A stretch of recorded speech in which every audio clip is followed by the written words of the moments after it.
quarterfinal number 2, and the first quarterfinal was absolutely unreal. Hoping the second quarterfinal's the same. Hearts, he had a great group stage. He won his group in the final moments, needed a 3-0 against Dark, and stole first place in the group. So this is the first time we'll see him in the playoffs after getting the bye to the quarters. Nikov fell into the playoffs after only 6 wins in his group, but he got a very solid victory against MBL 3-1 to get here. These two players, former teammates, they used to be teamed for a very, very long time, have known each other for 10 plus years, and very similar styles in some ways, Ornlu. Yeah, absolutely. This is going to be, I mean, yeah, they've just been teammates, and I don't know how much they've practiced with each other specifically, but I mean, they're still teammates now. And this could lead to the sorts of situations between two teammates where we don't really know what's going on in the mind games, but I feel like these players are still going to probably just be going with what they're best at. Yeah, and I think that can make things easy, but also difficult in terms of prep. Hart is just so good at standard openings and whatever you could perceive to be the meta that I don't think he ever really has to deviate from it. And while Nikov is usually in that category as well, I don't think he's quite as smooth with the full land play that Hart is. So I think Nikov's going to aim to try and take other areas of control. And Cross is obviously a good map for that because you have the 4 different pawns. And every time Hart has played this map, he's pretty much just stayed on his first pond, made sure he didn't lose his initial fish, and then just transitions everything into farms and scouts and archers. Basically, if map not Arabia, turn map into Arabia. how you hamster, guys. It is the art of the hamster. So I've mentioned every single time, so some people are probably tired of this, and I'm sorry, but I've mentioned how we changed the cross-gen because we had some really unfair generations where one player would have a safe pawn and the other wouldn't, and basically at this point, the positions are somewhat fixed, meaning if you are a certain distance away from the pond, your opponent will be as well. Now, I bring that up again because a player who probably gives the most feedback on balance of maps is actually Nikov. And so I think if any player is going to recognize the exact way this is spawning and take advantage of it, Nikov could. And maybe we will see Nikov go for a very early sneakville, understanding that if he runs, takes a certain path, he won't be spotted there. Well, his scout is already making its way across the map. It looks like Hart is still making his circles around the base. But yeah, Nikov looks like he's going to see what's going on, and that is a potentially exposed villager there, T90. I think you would normally want to attack that because you even delay the house, but he does not do it. And Hart actually got a little poke there, but now Nikov should know where the TC is. And everything about this is making me think Nikov will maybe send that Vil. But I wonder just if Hart will expect that. And Hart should have a pretty solid uptime here with the Lithuanians. Yeah, very nice start from him. We didn't have the chance to mention it, but he did go for the extra wood early on so he could get the early fishing ship out. So he is going to be ahead of even Japanese in the early eco department. But I also think it makes sense based off of Nikov's Civ that, you want to get as many fishing ships as possible as Japanese. So just fight for those pawns. And then you have the spearmen that are really good at defending against scouts on land. So, I mean, it is the cross Civ. Hart is so good with his openings. It's usually so difficult to make things messy. But I think you still have to try. You have to fight that part of you that says, don't go for the best strategy just because the opponent should be good against it. And I think Nikov's barracks tells us that this will be men-at-arms. Ooh, that is pretty interesting. It's just men-at-arms feel like such a rarity these days that, I mean, everyone's so good with their quick walls and everyone's clicking up so quickly that we don't often see them, but there are the Vils going over to gold. Are we going to see that first militia queued up? Indeed, you are right on the money. And it is militia in time. Yeah, so Hart saw the barracks. Hart should know this. Hart is aiming for the full walls, but there's still a lot of exposed areas. Walling that doesn't necessarily mean you're okay. That does protect the gold somewhat, which he'll want. And it feels pretty clear. Hart knows it's man-at-arms. We'll double check. And, it's not just man-at-arms. We see the Vils. I like this. Just make things as chaotic as humanly possible, because if you don't do it against Hart, you'll probably regret it. Yeah, this is going to be pretty tricky there. Hart is going for the defensive barracks, though. I mean, like you were saying, T90, Hart not as focused on going for as many pawns as possible early on. This basically is just an alteration of your land map opening. You just get the extra fishing ships. So at least this is going to be a relatively good setup to defend. The gold is relatively safe. And this is, it's going to be hard, but I think it's an okay start for Hart. The thing, too, is this is game number 1. This is when nerves are potentially at your highest. This is when you can make the most mistakes. And so, yes, if perfection happens, maybe these Man-at-Arms don't get any value. Maybe Hart walls it out. But there's a lot to pay attention to, and he doesn't have any offensive pressure. And here comes Nikov. I mean, Nikov seems to be making a beeline towards the pond, if anything. And Hart has to decide, does he get a galley out to deny the dock? What does he do? You can't actually deny this dock from going up if 3 villagers are building it. Yeah, and I like the decision. Just go for the fire galley. There is no way to actually prevent this dock from happening. And the Japanese men-at-arms, I have always said they are the scariest unit in Age of Empires. And they just delete that scout cavalry. Even the spearmen already under some threat. And it is not, I guess, impossible here for Nikov to add in another dock and just really make Hart's life miserable. Yep, and this is just the man-at-arm opening paying off already. Hart now can't easily track this. Now, Nikov, I think, doesn't know that Hart isn't fully walled. The man-at-arms could actually loop around there. So for now, he's just hoping to get value by attacking the house. But Nikov does not have a range of his own because he's gone for that forward dock. He's going for 2 forward docks. Nikov is going all in here. Yeah, that's what I was thinking he was going to do right there. You have, I mean, you know that you're going to be behind in the fire galley production because your forward was telegraphed. So I think you do need that second dock just to ensure that you really, really force your opponent to invest into defending this water, which would then mean you're not investing as much onto the land, and then you're a little bit safer at home. Yeah, but you do need defense on land. And if those archers get to your base, things could still be problematic for Nikov. He's doing an awful lot of looking at the front, not an awful lot of looking back at home. And there's no mill on berries yet, which means he can't farm yet. And it's just, there's a lot that has to happen offensively for this to pan out. I know I mentioned that Hart likes to stay on one pond. Good move from him to go to the north, considering the circumstances. T90 Nikov has no vills on food. The fishing ships are not working. What? Oh no, this is actually a disaster. Well, he'll find it. He'll find it. He'll find it. That's really bad, but he'll find it. Again, he's so hyper-focused on the front, but he should check his idols and notice that he never scouted the other fish, so they're not going to actively go there. Isn't something you see that frequently. Nikov, my friend, there he notices. Obviously, very frustrating. Idle time will happen that should have been avoided, but it's just the aggression. It's the aggression, and it's just the need to multitask. And when you get to this level, I mean, the players like Hart are just not going to have those little mistakes. And you need to make sure that you can keep up with that as best you can. Hart still has 0 seconds idle time. Nikov is climbing up a little bit because, well, guess what? He had no food income. And you just need to have that level of multitasking and paying attention. And now it looks like he's probably over-investing a little bit into the pond to the left. Well, I mean, he can, but for every bit of idle time he's had, he can actually add fishing ships into this pond now with this much water control, and Hart will lose the fishing ship. So the other thing that's important to mention, we know that. Hart doesn't know that. Hart knows I just lost my fish, and I'm really far behind Japanese in the fish boom. So from the mental aspect, certainly not something Hart will ever think of right now.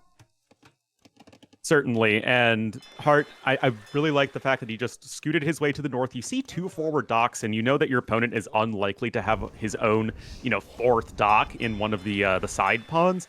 So Hart is still maintaining parity with the villager count, thanks to, again, 0 idle time, and he's ahead in resources. So despite losing those fishing ships, I still really like his position. Yep, I agree. Now, this is interesting. Hart comes to the south, and Hart gets his villager walled in. He was never expecting that Nikov was going to be there, and as long as Nikov fights, Nikov will kill that Vil. I think Hart will probably send an archer. There are 2 archers on the way, but there will be no southern dock here if Nikov has his way. Well played from Nikov. I need to get the wall down. Nope. Oh, no way. No, you need to pay attention, man. Again, it's multitasking.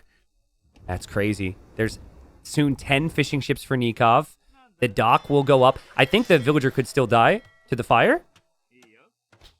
Yeah, multitasking, as you said, Ornlu. Gotta be careful. And of course, because of the 0% accuracy of the fire ship, they are unable to shoot over buildings. And that villager is about as likely to die right now as I am of hitting 2K. Man, the self-depreciating humor. We like that here. You know, I rag on you a lot, so I felt like, you know, I deserved that a moment. It's all right. After casting with MBL, you making fun of me, it feels like a compliment. So, Yeah, that's true. Archers and Skirm for Hart haven't really done a lot of damage, and he was never able to get fletching. And the army is going to get picked off, and Nikov 10 fishing ships, and he's being competitive in the pond in the south, and if it wasn't for that idle time, I think we'd be thinking his position is way better.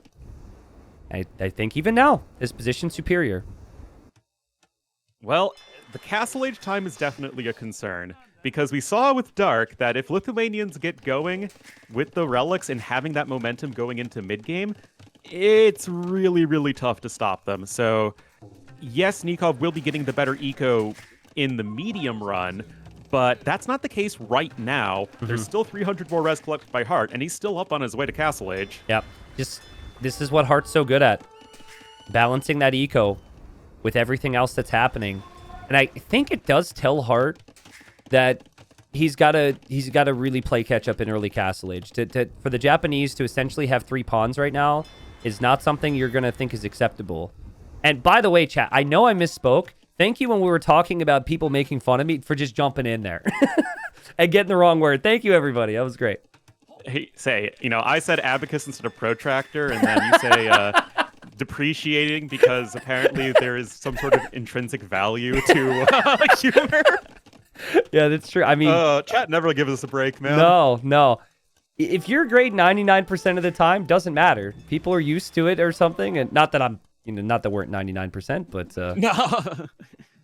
No. Man, what a game! What a game! And it feels like an important one for the nerves.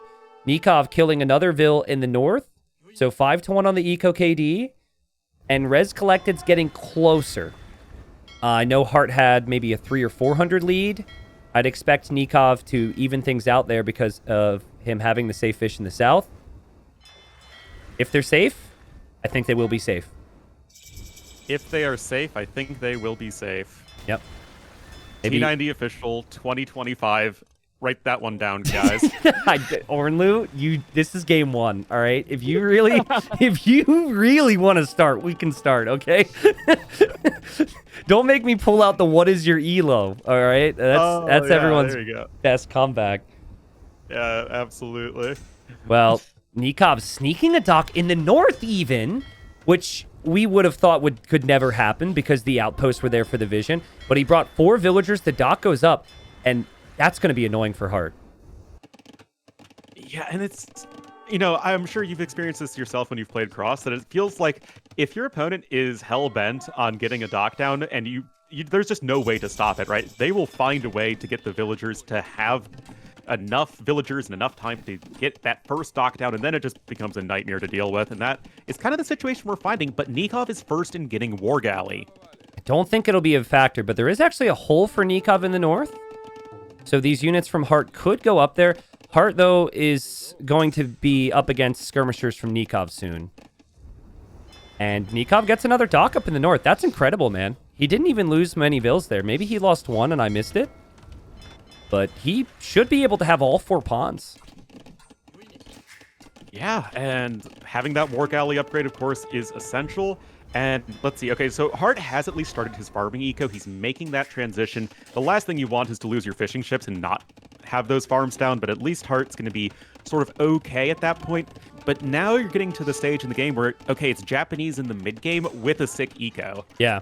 And at that point, the Civ has very few downsides, if any. I think a bit of a frustrating situation for Nikov. He thought that Hart left his base. He would have really benefited from Town Watch here. But Hart actually was still back there, so he's looping the long way around. He wants ballistics now, which would help in the skirm war.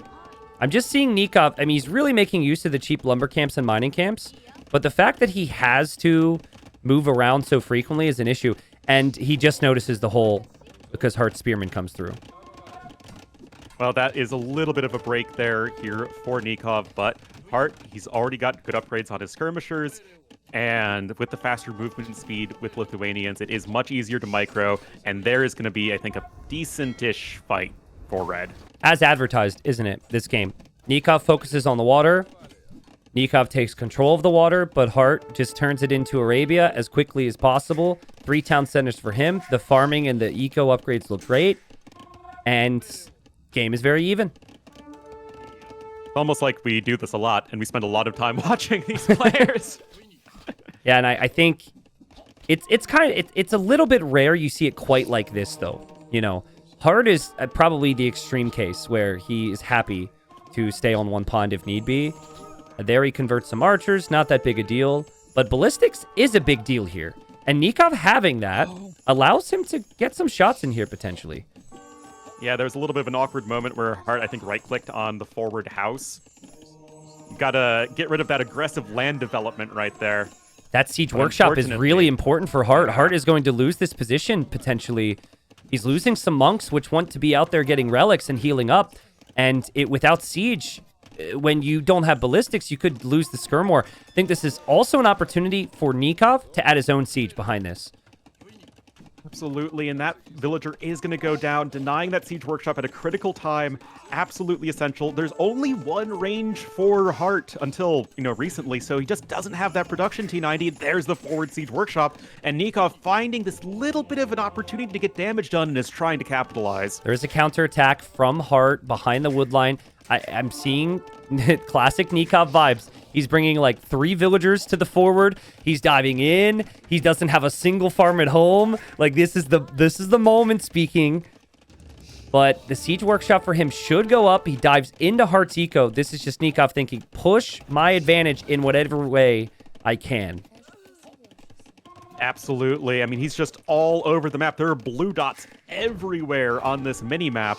And as soon as those forward skirms go down, things are likely going to be in a much cleaner position for him. That siege workshop is still not happening, as that poor lady is just eating javelins left and right. The mangonel is on its way, and forward monastery too. And Nikov is getting eco upgrades. T90, he's unstoppable. Yeah, and he just abandons those skirms. I like it. Just let him stay back there if you want, Hart, because Nikov's going to push the front.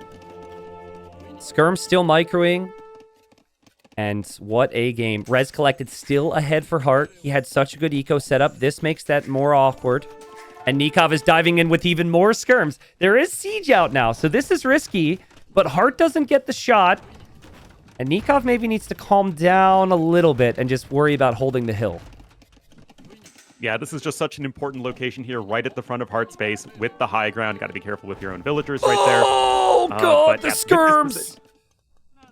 Oh, I just heard you say the skirms, and then I look to my left, and I see a lot of dead bodies. Yeah, it's like which group of skirms?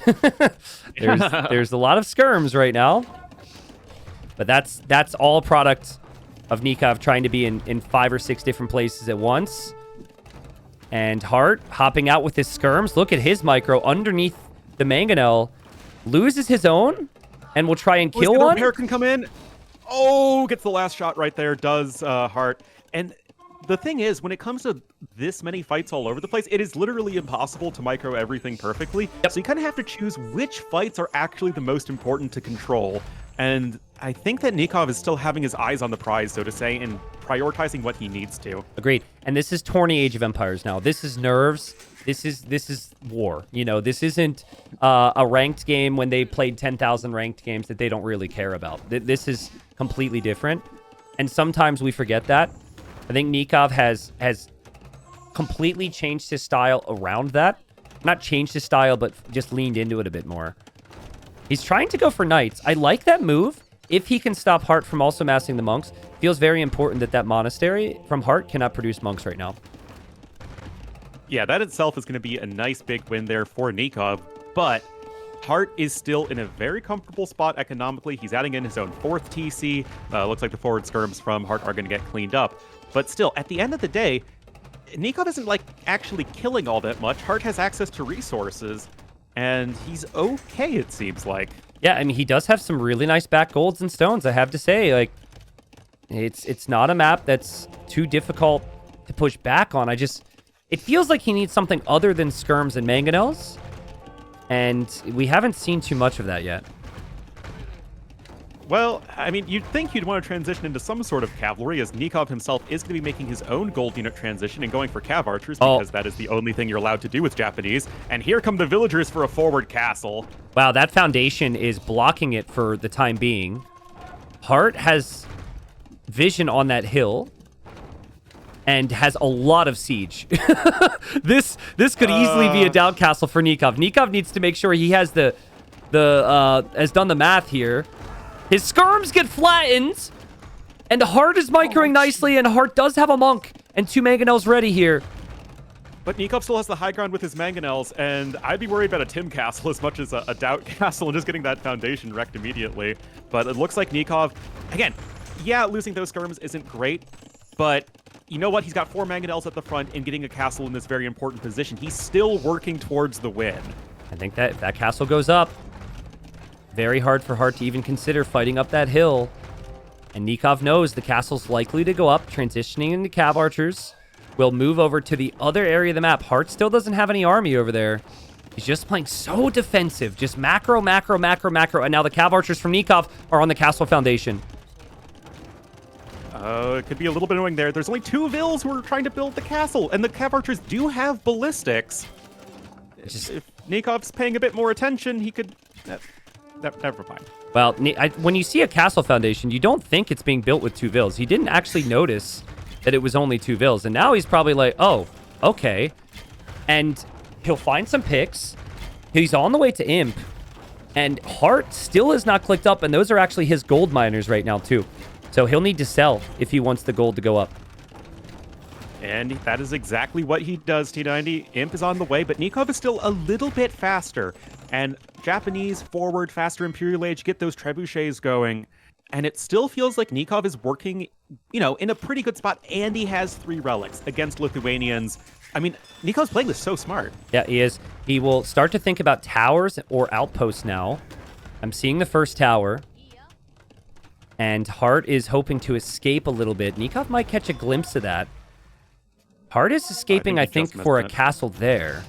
Which is an interesting choice, right? Because I would think maybe a castle in front of the TC. And, oh man, Nikov can't help himself. He'll dive, snipes the monk, and then backs away. That monk was like, what did I do? You're risking your own life just to kill me, man. Also, can we talk about how Nikov is fish trapped in pretty much every single pond? 3 out of the 4 ponds have the traps. That's absolutely unreal that he's able to add this much farming eco, have the upgrades on military and the activity on military, and also have those ponds fish trapped. I mean, it's great to see, right? You're using the map, you're leveraging your civ to the best of its ability, and that's exactly what we want to see from these players at this stage. And guard tower is in. That's going to make it so annoying for the mangonels to push. And, I mean, I just got to say, I love Nikov's position here on the map. The position on the map's fantastic. My worry is, can you beat Skirmisher? Skirmisher is so strong against the Japanese. Skirmisher hand cannon, Skirmisher bombard cannon. And Hart still does have those back golds. He's not taking them, but he can afford to turtle up a little bit longer, at least in terms of access to gold. Now, if Nikov recognizes this, and of course, because all of the fighting from all the way back to the Men-at-Arms, he knows exactly what's going on with Hart's resource distribution, he can sort of push towards the south, right? If he pushes more towards, like, the north, that might be better in terms of getting towards the production, but he knows the golds are right here, and I think that's kind of what he's doing. Actually, and I wouldn't mind just matching with skirms right now. Just like skirms, towers, and trebs.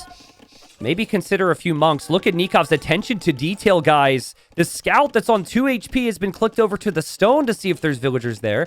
And they are. And now a castle in the north for Nikov so he can treb from that position. And I think that's literally his starting scout. Yeah. And it was patrolling over to the right a bit furthermore.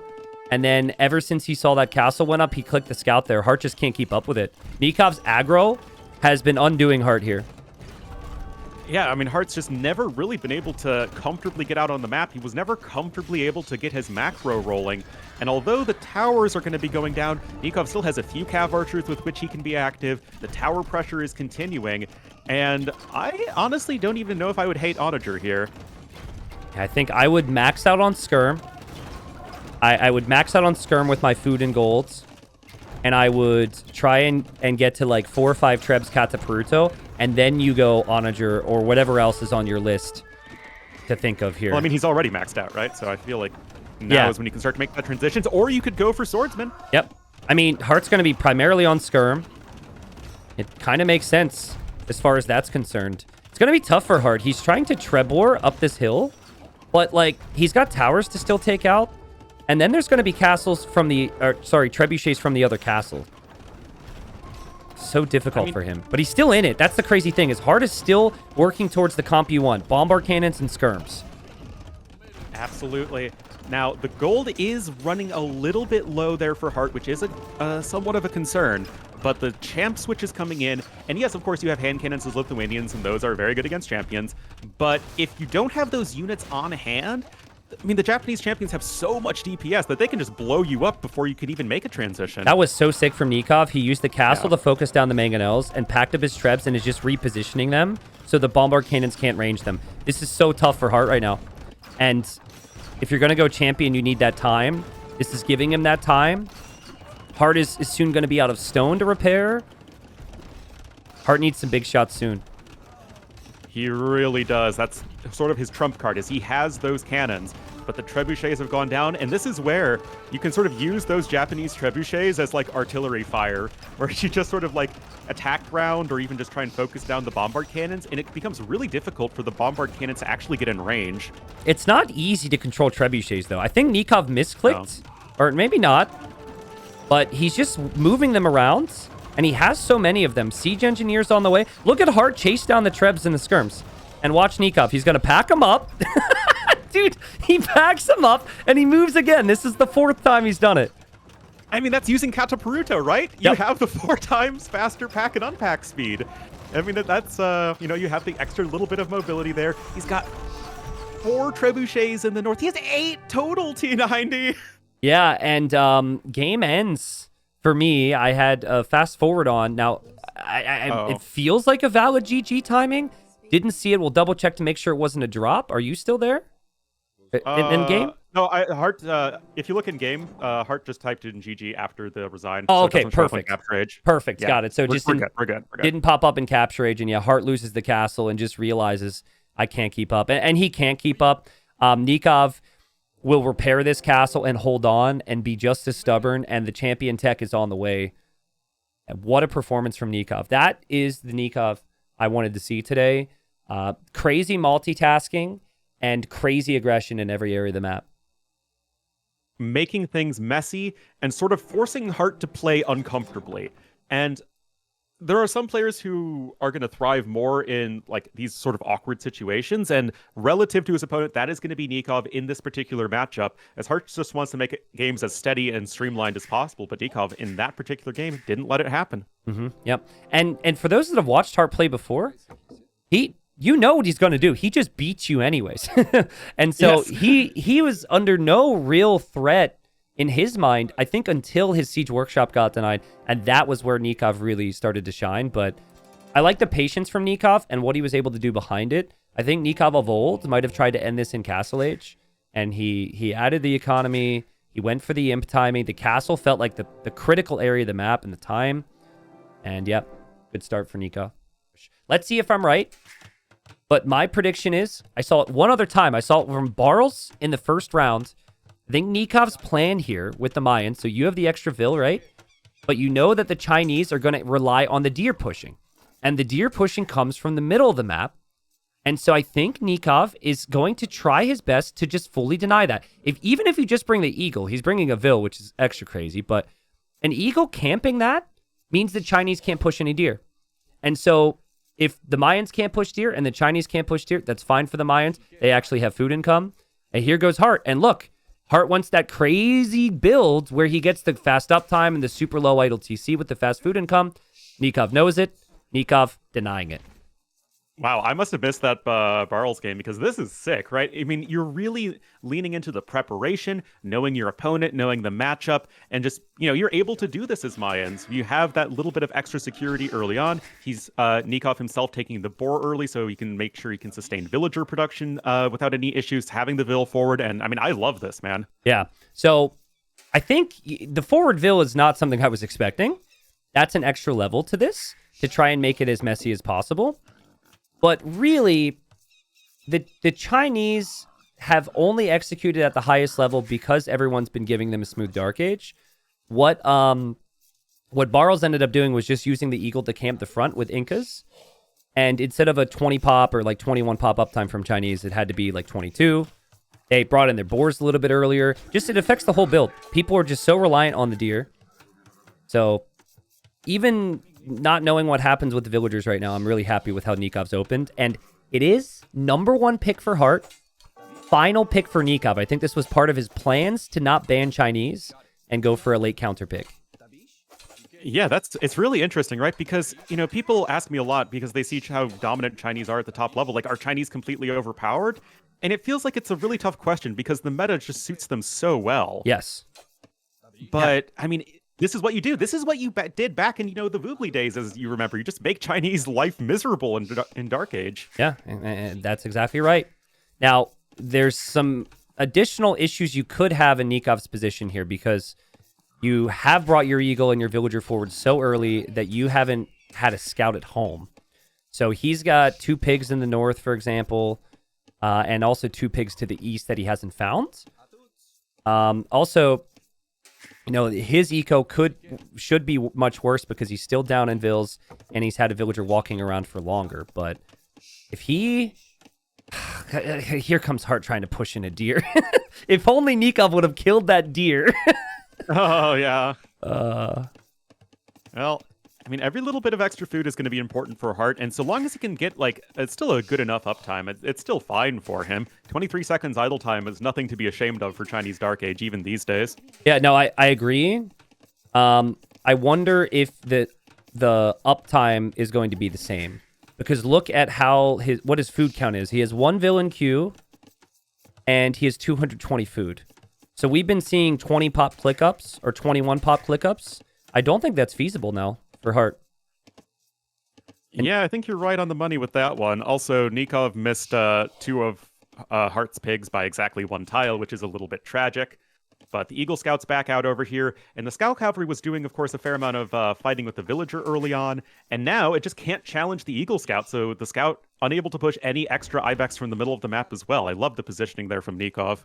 Nikov seems to have a plan for that Vil. Now, both uptimes are going to be delayed. These will be slower feudals for both because basically no players have had deer. And I like the adaptation from Hart. I think adding Dark Age farms feels natural in this position when you need the food. You would normally not do that. But the alternative is it just helps smooth out the edges of this build order from here. Yeah, indeed. Nikov found the pigs over there, and Feudal Age has been clicked up for Hart. 22 population, as you were suggesting. And, I mean, it's going to be the question of, okay, Hart has been thrown off. This is certainly not the start of the game he wanted, but it's not like he's in a bad spot. He's still excellent in terms of resources. He's still faster up to Feudal Age. He's getting his eco down. So it's really going to be a matter of just can Hart adapt to the Otter opening.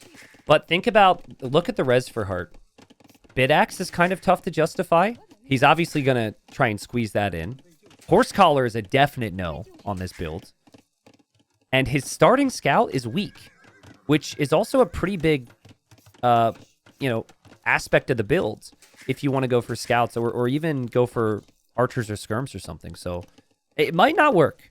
Chinese still have the additional Vils and the cheaper techs, but I think Nikov's at least done his best to get a lead that he wouldn't have otherwise had. Yeah, and it's interesting, right? Because it's crazy to live in a world where you don't see the American civs picked all that often, but you just don't have that scout pressure for late Feudal Age play, and you're going to need to be relying more on, archers and some eagles in the middle of the map. And we'll have to see if Nikov can sort of deal with that lack of mobility that you're always going to have here as Mayans. Also, if I'm Nikov, I'm paranoid that there's a sneak archer range coming up in the back of my base right now. Like, let's not forget the Villager walked full circle around it. He never found the Vil. He made an outpost, but he doesn't know. He went forward and didn't see a barracks, and he saw villagers on goal. So he's thinking it could be archers. Hart's going to look around for that right now. He's completely paranoid, and that Villager is at home just working his day job. good old lunch pail type worker, clocking in 9 to 5. Really admirable.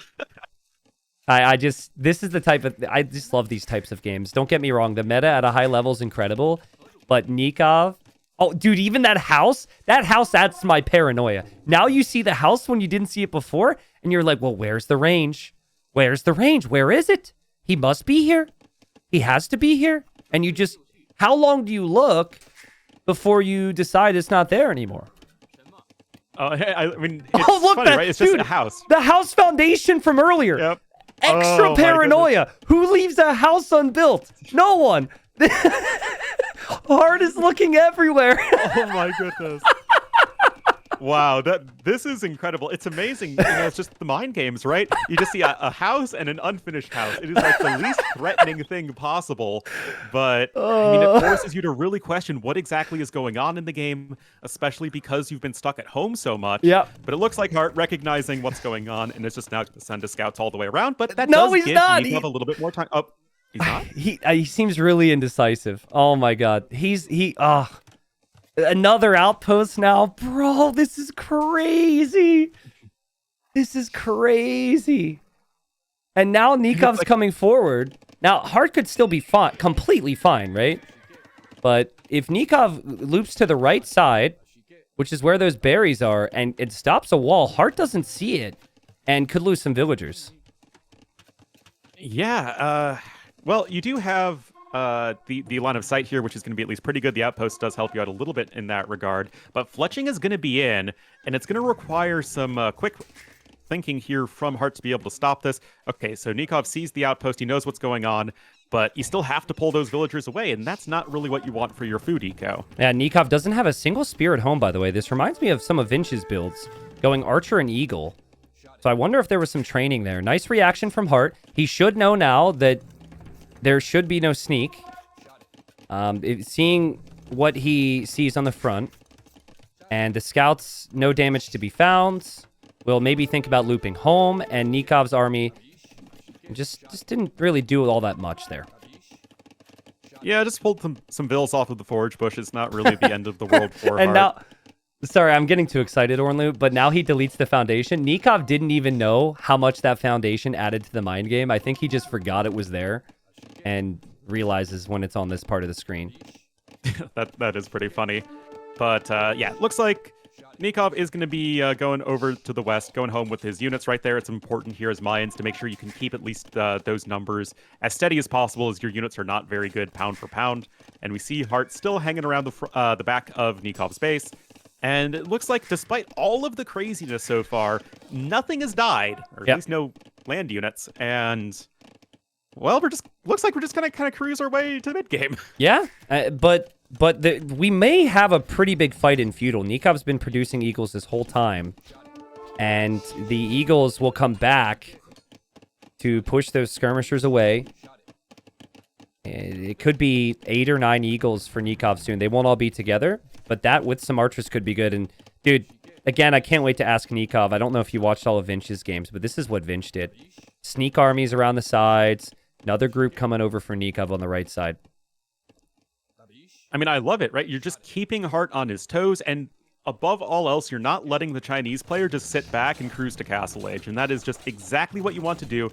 Hart now at the front of his opponent's base, though. He's got scouts and he's got skirmishers, and this could still be a little bit of an awkward defense, even if the skirms just tickle the villagers. Yeah, I think at a certain point, you do need to engage in the middle here, and Nikov decides better of the sneak. Now, had he gone for the sneak, there was a full wall there from Hart, and Hart was working on that when Nikov was there before, so I think he thought twice about how that could be a wasted trip, and everything's coming to the middle now.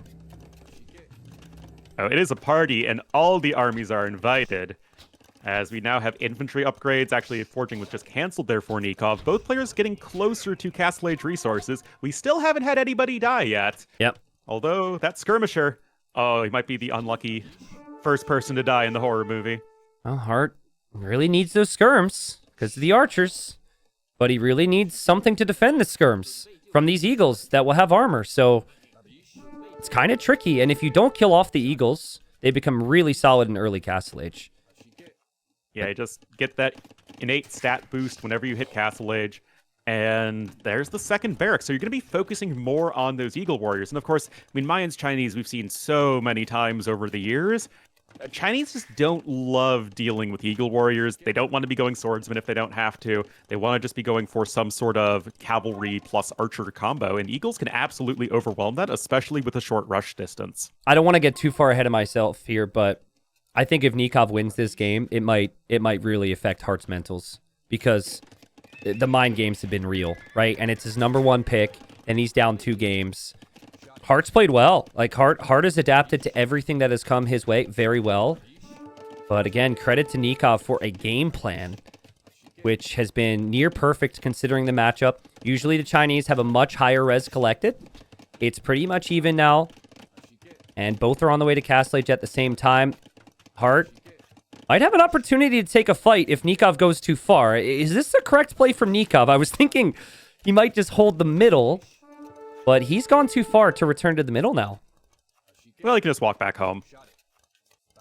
Or he can try and apply pressure to the side, but I mean, I would personally be more careful with my army knowing I'm on my way up to Castle Age, but clearly Nikov don't care, man, as he is looking to take an engagement here. He is tired of all this passivity, and there we go, finally a unit dies. Well, yeah, he is microing just perfectly, too. You could get caught out if your micro's worse, but if your micro's that good, you're probably okay. He's still worried about those archers. Hart always has the luxury of sniping a couple archers and backing away. But once Nikov hits Castle, those skirms will have to back up. Yeah, the Eagles are going to be getting their extra attack right away. And, maybe trying to drag the skirmishers as forward as possible. 18 seconds and counting-ish to Castle Age. And Hart himself is about to get there. I assume he's on 2 stables. Yes, he is. So it will just be the Knights versus Eagles. You called combo. it. You called it, by the way. That's exactly what that was. Or at least I thought. I thought he was trying to bait Hart too far and chase him down immediately. But Nikov just waiting, probably looking in the middle now. More Eagles are coming. Drops a monastery at home because he knows Hart will probably go for Knights. And now Elite Skirm and Bodkin's coming in for Hart. And again, this army for Nikov can't meet up with the rest, but the rest of them have an avenue right to that wood line.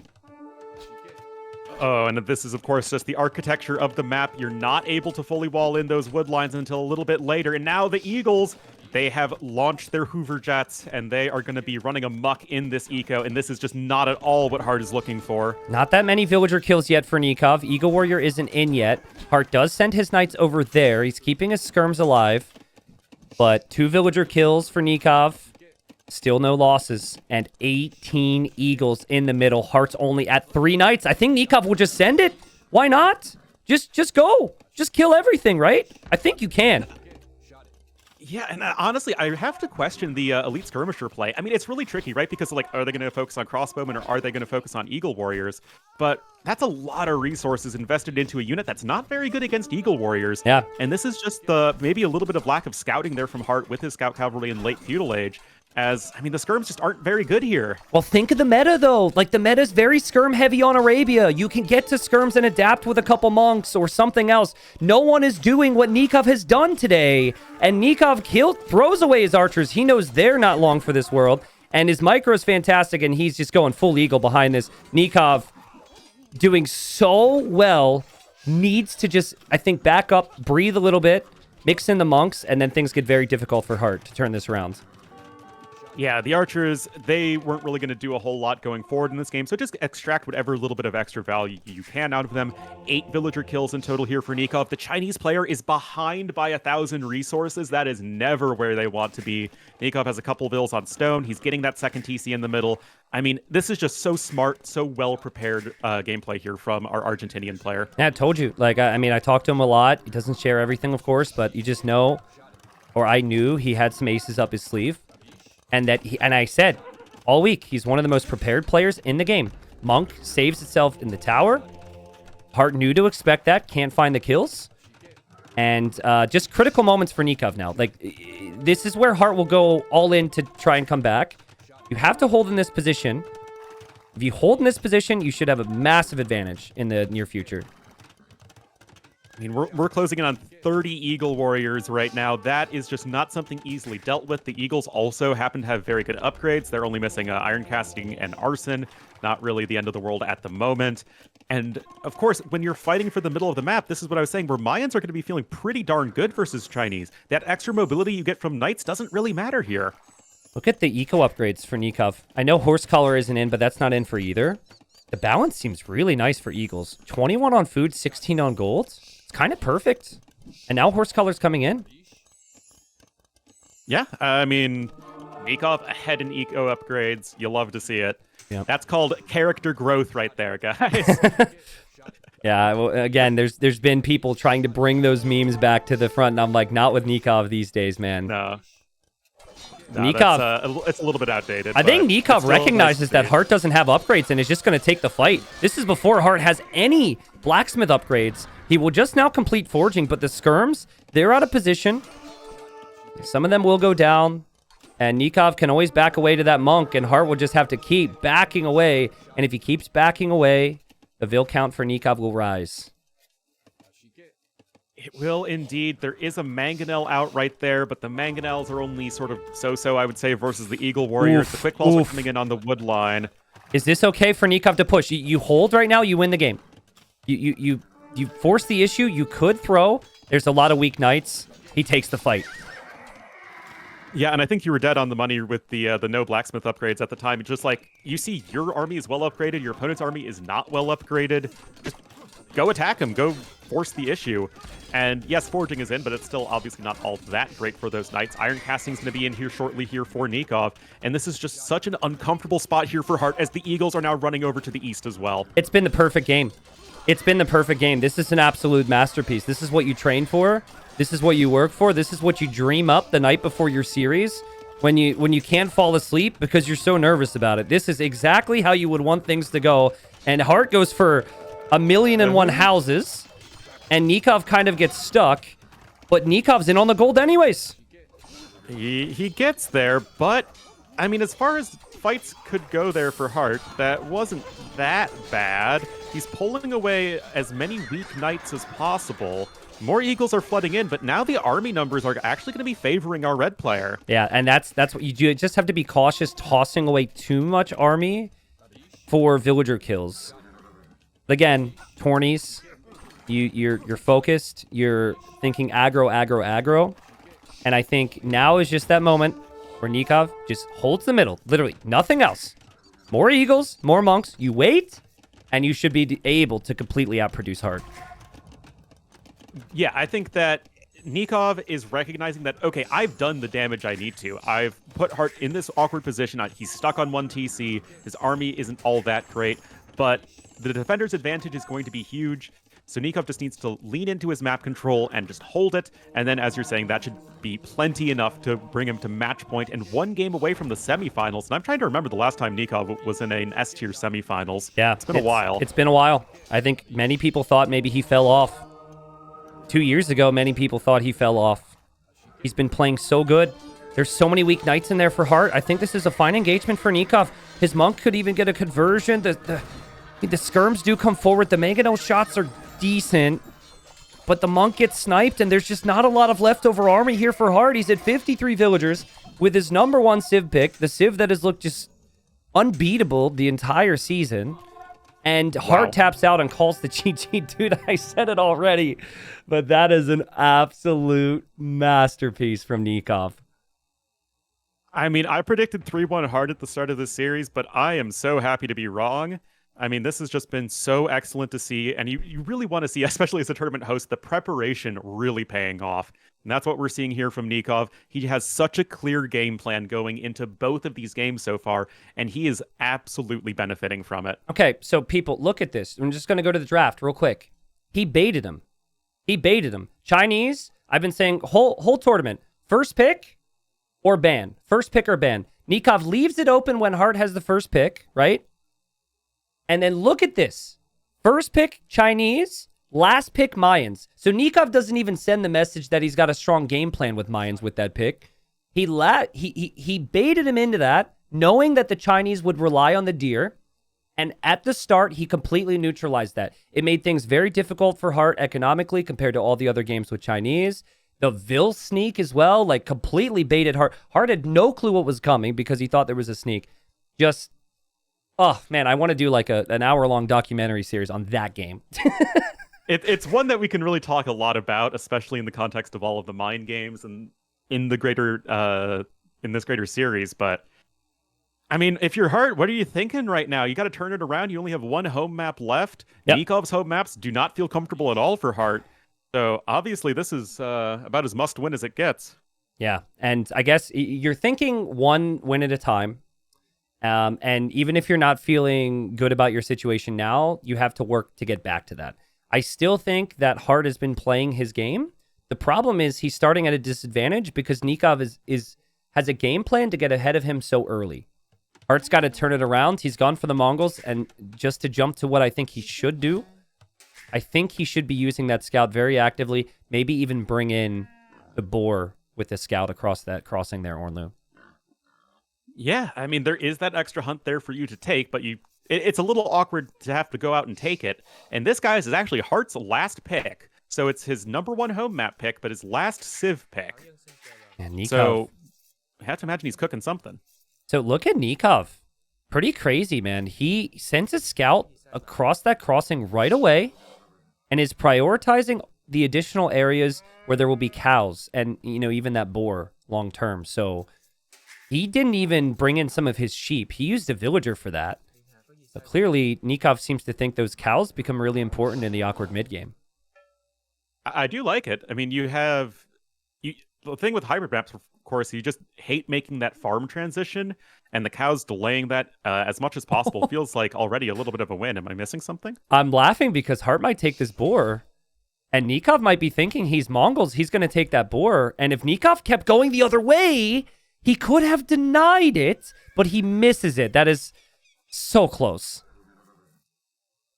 Yeah, that could have been a disaster, but things are working out for Hart. He is okay, as they say. So, yeah, he'll be fine. I think the question really is going to become, how aggressively do you want to go for water, right? Because Mongols, you typically want to just gather as much food as possible in Dark Age, but that doesn't really facilitate fast fishing eco. Mm-hmm. And we now have a couple more vills going over to the wood right now. Yeah, well, Mongols can win the race to feudal, and I actually don't hate either. I don't hate leaning into water or land more than the other. I think this map has made it very clear you can have benefit to both decisions. It would maybe feel a little bit more natural to prioritize something like scouts to spend all that food. But at the end of the day, just getting the additional food income to rush to feudal is still good enough. Hart will add a dock, just like Nikov. Nikov, though, has won the cow wars for now. He's got lots of cows and sheep underneath that TC. The Cow Wars, circa 2024 to 2025. A tragic struggle in which the Empire of the Bovines was under direct assault from the Empire of Hart. That was well played. Hey, I mean, the Australians lost a battle. The Australians lost a war to emus, right? Yes, they did. So I don't know did anyone ever lose a war to cows? Probably not. Not that I know of. Okay, well you're the historian here, so I come to you for those things. Yeah, that's why I got into so much debt at university. If nothing else, I can have my fun trivia facts. It makes it all worth it. All worth it. I mean, I am in historical knowledge debt, meaning I lack it. Does that make you feel better, or did that not help? Nah. You've min-maxed your time spent doing things that are not Age of Empires with finding your very successful niche in Age of Empires. I guess that works. I'll definitely take credit for that and not say it's luck. So I hate to go back to the cows, but how many cows are we talking here? Nikov's got 7 underneath the TC, and then he's got an 8th on the way home. And then he also has the full HP scout to scout and see what Hart will likely be up to. Hart is on the way to feudal, but Hart won't be significantly faster than Nikov. Nikov will be right behind him. Yeah, and that already feels like a little bit of a win for Vietnamese. I mean, we haven't really talked much about Vietnamese just because, well, they're just kind of good everywhere. And I mean, they're still a fast enough civ that can compete with Mongols early on. It's still, I mean, Mongols are always going to be faster, but you're still totally viable here as Nikov's Vietnamese pick. And Nikov will know where you need to go. And I don't want to go too deep on this conversation, but I am on my list post TTL. I have a video where I will discuss the whole deer pushing conversation. But basically, to simplify my take on it, I think you think there's an issue with deer pushing. If you think it's monotonous, it's partly a map issue, right? We have not seen either player be able to justify that.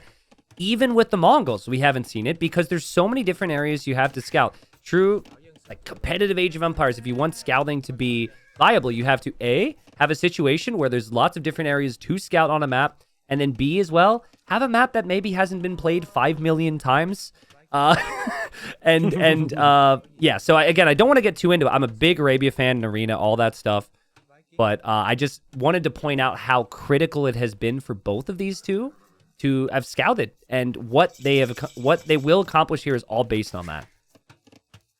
Absolutely. We got the stable now coming in for Hart, picking up double bit axe as well. Both players already with a lumber camp over on the mainland. And it seems like, okay, you got a couple vills going over to the gold here for Nikov. Is this going to be for an archery range immediately? That could be gold for galleys. And also in range, but he doesn't have the wood right now for that decision. He's queuing up spears first. Well, I guess that'll serve him just fine early on. I mean, it's just going to be scouts coming in from his opponent. And okay, he queued up a galley and then switched over to a fire galley. I was thinking it wouldn't be for galleys because you would go for a second dock in that situation, and it's only one per player. Yeah. So it just seems like there's going to be a little bit of light firefighting here on the water that isn't going to be too heavy of an investment for either player. Now, for Hart, he will eventually have the transition to farms a little bit faster, but he's still got an amazing spot of hunt on the outside. He still has maybe 300 to 400 food underneath the TC. So this is by no means a shortage.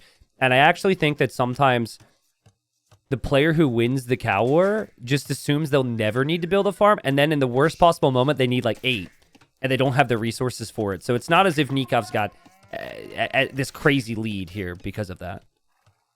Not at all, and the archer range is now coming in for Nikov, but Hart is faster in developing that land army. He's got a spearman of his own to help out as needed, and of course there's no way that Nikov can actually be full walled at this point, so Hart still in a perfectly comfortable position and is still ahead in resources just like Mongols want. And that quick wall was insane. Hart was definitely going to kill that Vil. Yeah. Nikov quick walled in a way that would have forced the scouts through into one position, and Hart would have taken hits, so Nikov still on points.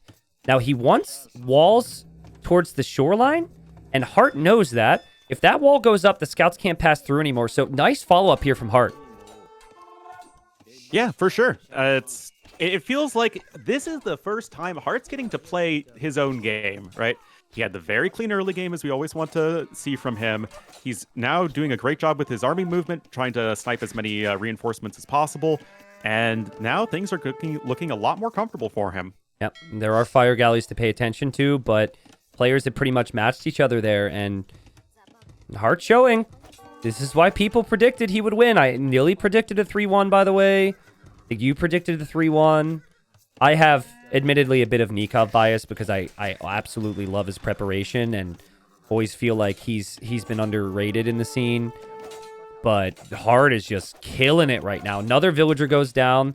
His scouts didn't even take too many hits there. And behind this, he's making skirms, excuse me. He's got the farms. He's got the hunt. Like, what isn't Hart doing? Losing the game. There you go. Well, you got to find something. But yeah, no, honestly, really, it's just clean play from Hart. This is exactly what he does best. He's so annoying here with the scouts, making sure they minimize the amount of damage they're taking. And now it's going to be Nikov, who's really not off to a clean footing in this game. And when you get the lead, you want to chip away and keep that lead. And that's what Nikov did. That's what Hart is doing now. And Hart runs into a fire there. Not the end of the world. Nikov drops a gate because I guess he didn't think he could get there in time. That was creative. And he's walled up, but he can't take like his berries and his hunts have just looked so exposed for no map control, so he hasn't even gone out for that here.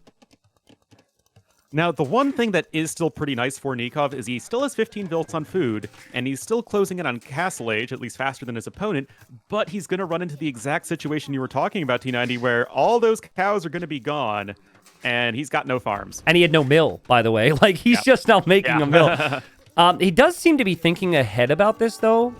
It's not a complete panic situation. And he is actually pressuring Heart's fish, so he looked through the middle with the galleys, the fires there to pressure Heart's fish. And well played from Nikov to damage control this. Now he goes from 15 on food to 3. Now he will need farms.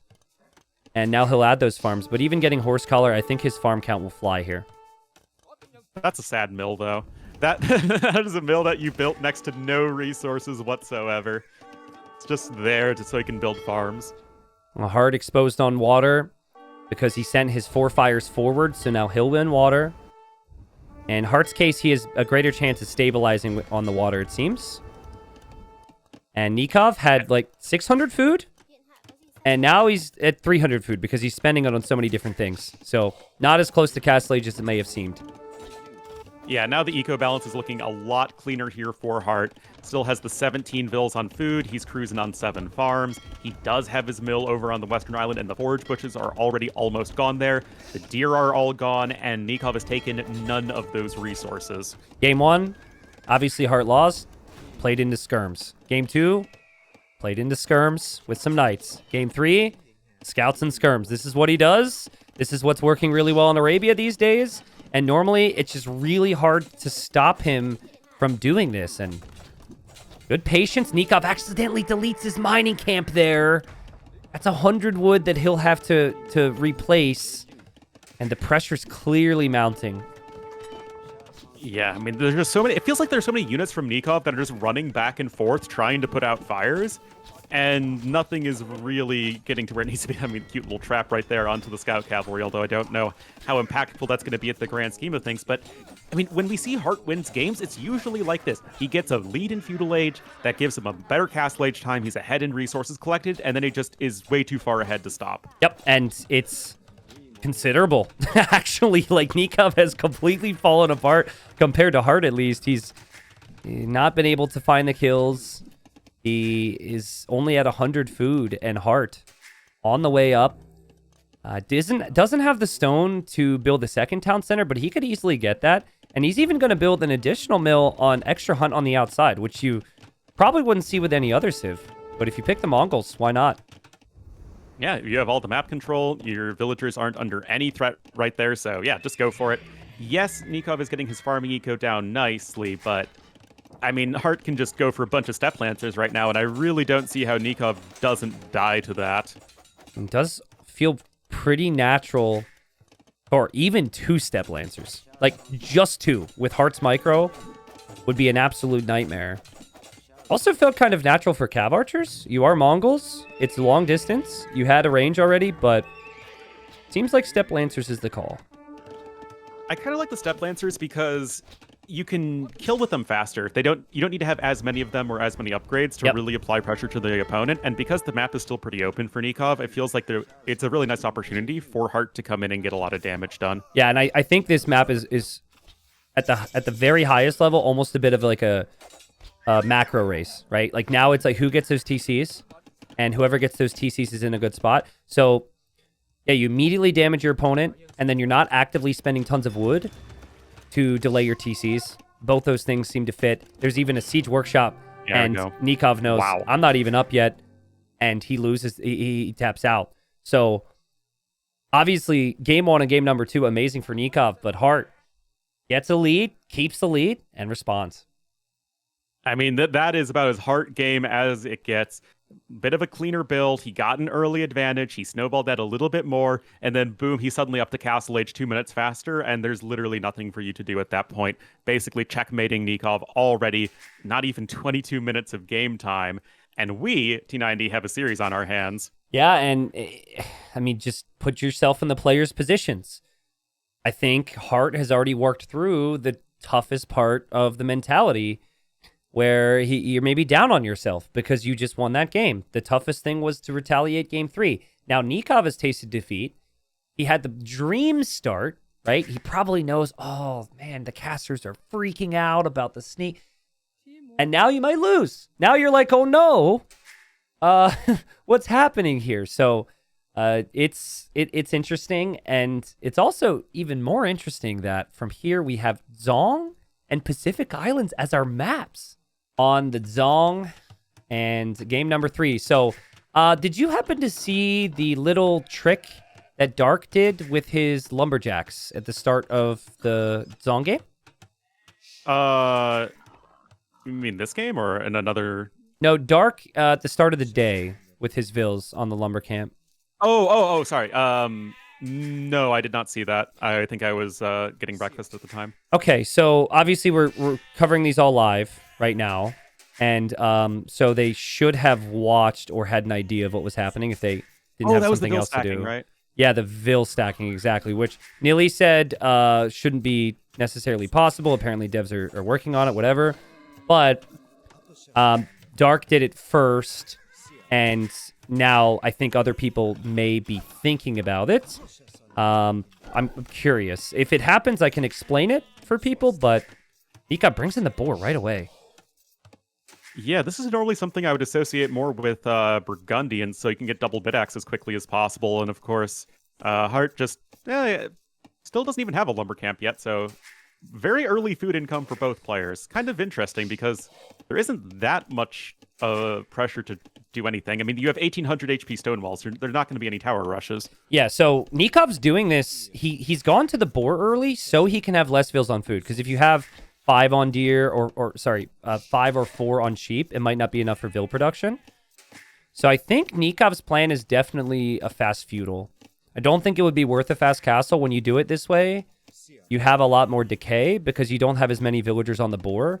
So this is actually quite bad. I don't have the math on it, but only having 5 villagers on your boar, you're not getting as much food. So that combined with the 3 on the first tree, which is not stacking, by the way. That's normal. And then you can use 2 on the next tree. That would get him through to the shrines, which can produce priests to pick up the relics in the middle of the map. Exactly. And of course, we've seen just how important that is to gobble those up early on, especially against Burgundian, since they benefit even more so from those relics. What I find interesting is Hearts. Isn't he screwing up his build? He just doesn't have a house coming in, does he? Oh my, he's going to get housed. Are you kidding me, Hart? Oh, he's going to get housed. Bad. And he was late with double bit-axe.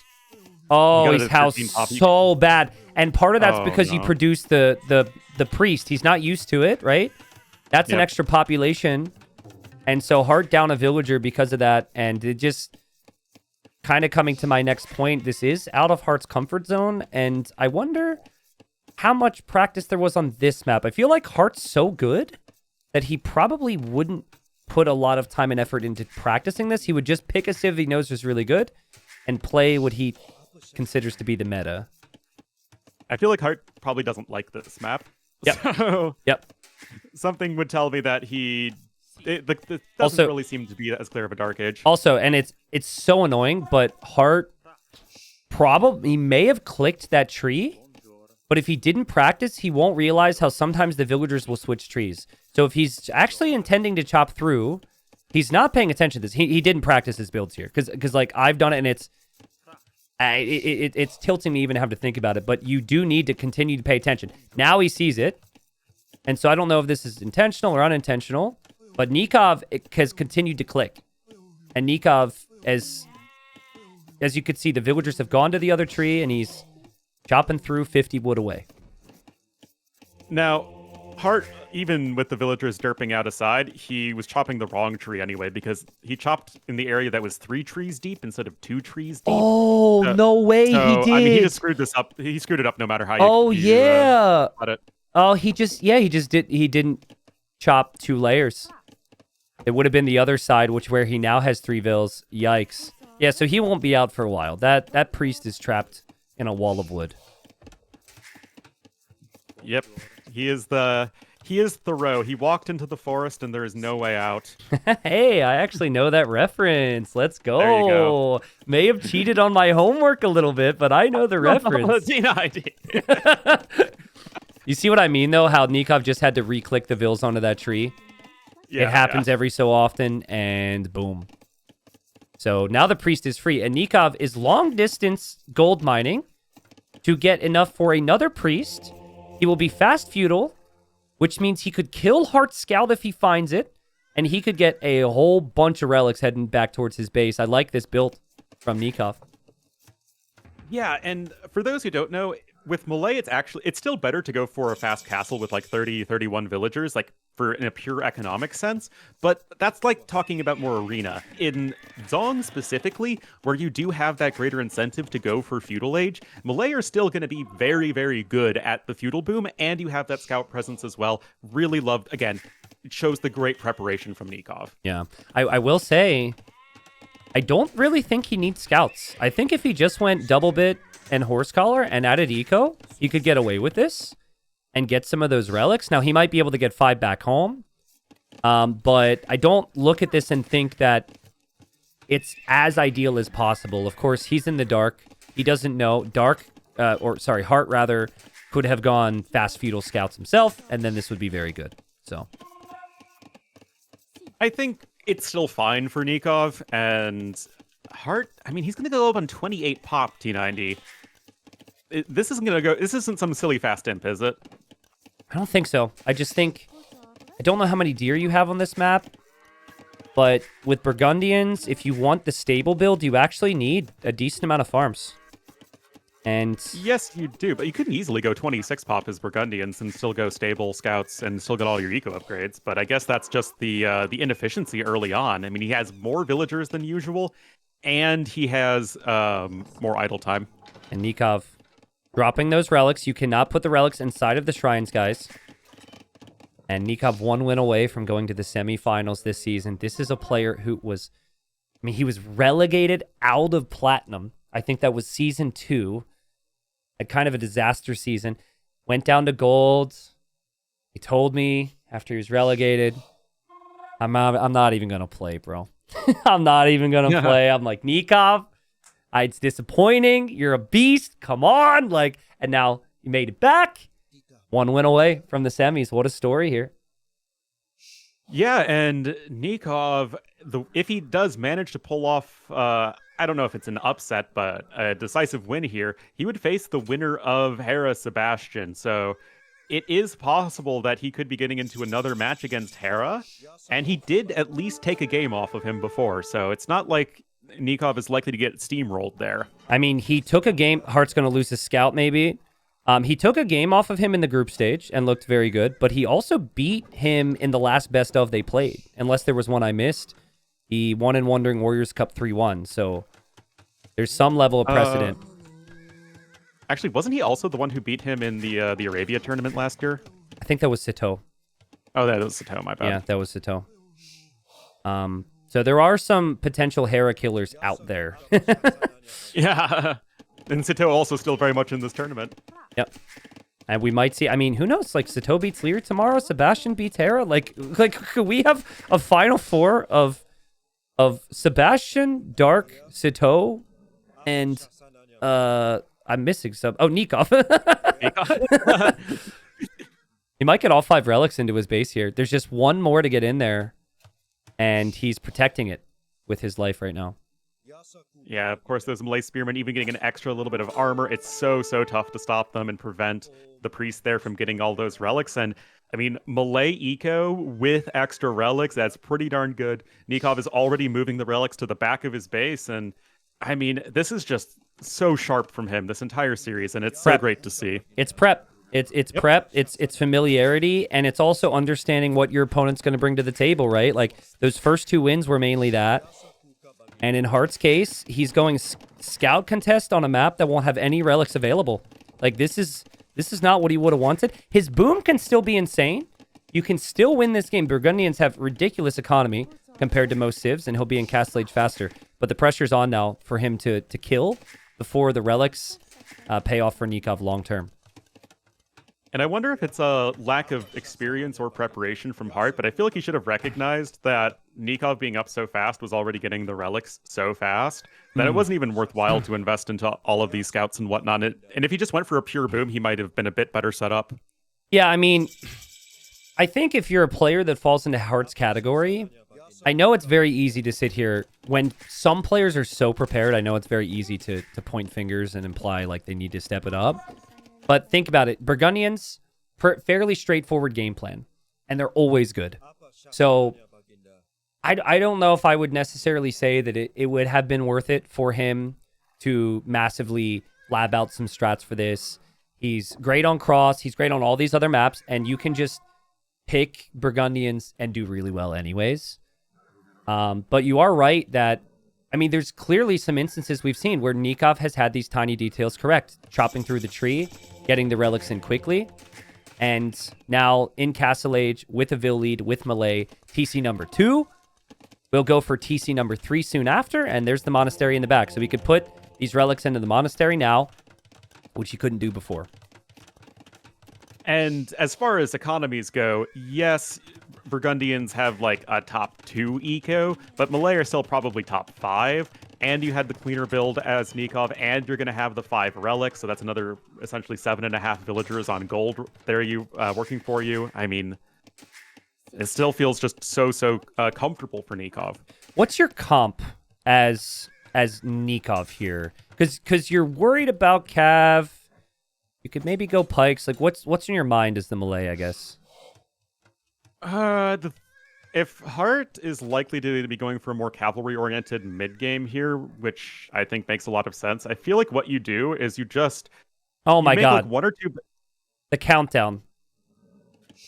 They didn't set it to Conquest. How many tournaments do we have to write it in the handbook? People, like, you guys have been... You guys have been playing competitive Age of Empires for like freaking 15 years, bro.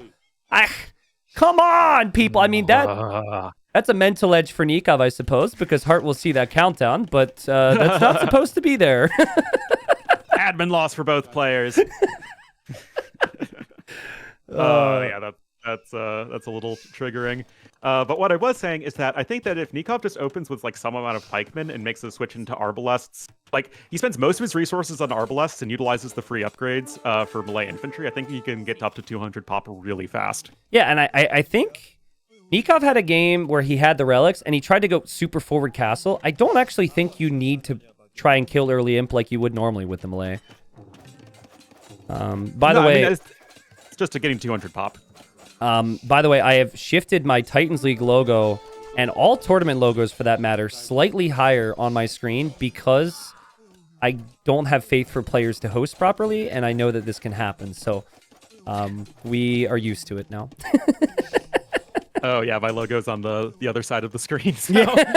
it just has to have that little area. Yeah, but yeah, I also put my logo in a specific location that there is no possible game data that can show up. So what you can do, and I agree with you on the spears, but I think part of that could be just having enough scouts to at least see what Hart's sending your way. So you might not even need to really add the spears, because unless you see a reason to. And for right now, there's no real crazy investment from Hart. That's a spear from Hart that he knows will die, which is why he just engages and tries to run away. And feels like this could be the 3-1 for Nikov that he's hoping for, but he has to close it out. He will indeed, but I mean, being ahead by around 900 resources against Burgundians with your ability to get a way faster Imperial Age, I mean, this is going to be a really tough for Hart to stop. And as Hart here, you want to get to some sort of combination of cavalry and gunpowder, but that just feels like it's going to take forever against this particular Malay player. I totally agree. There's so many positives for Nikov right now. However, don't underestimate a player's ability to throw when it matters most if the nerves are super high, right? Like, someone once told me, it was Miguel, he said, the nerves only really start to rise when you think you're going to do it, right? When you think you're there. And that could not be more true at times. So Nikov's got a lot of experience battling those nerves. But oh, dude, I was trying to build it up for him leaving his base and and having the castle be denied. He's going to place a defensive castle. Yeah, it makes no sense to go forward right there. Your opponent already has the light cab on the field. You can try and go for some conversions right there, but nothing too impactful either way. And even just mixing in a few karambits here is perfectly fine, just so you can ensure that you get the win with these engagements. And boom, Imperial Age, 24 minutes on the money there from Nikov. So, to get out in front of this, because I've been scarred in the past, in the event that Nikov doesn't eject a relic, and okay, he just did it. He ejected a relic, he put it right back in, so that will also trigger another sound effect for Hart to remind him. But it resets the timer. In the event that we're to hit 0, it's kind of on both players. It's what the rules state. This wouldn't be like who hosted this. It's on both players to double check the settings. The funny time we had this happen was in Wandering Warriors Cup, where immediately Leary was just like, oh yeah, I was like totally dead, thankfully, and we didn't have any drama. But I know I remember that game. I remember that one. I know people want drama, but I actually I'm very anti-drama when it comes to admin decisions in my tournament, believe it or not. So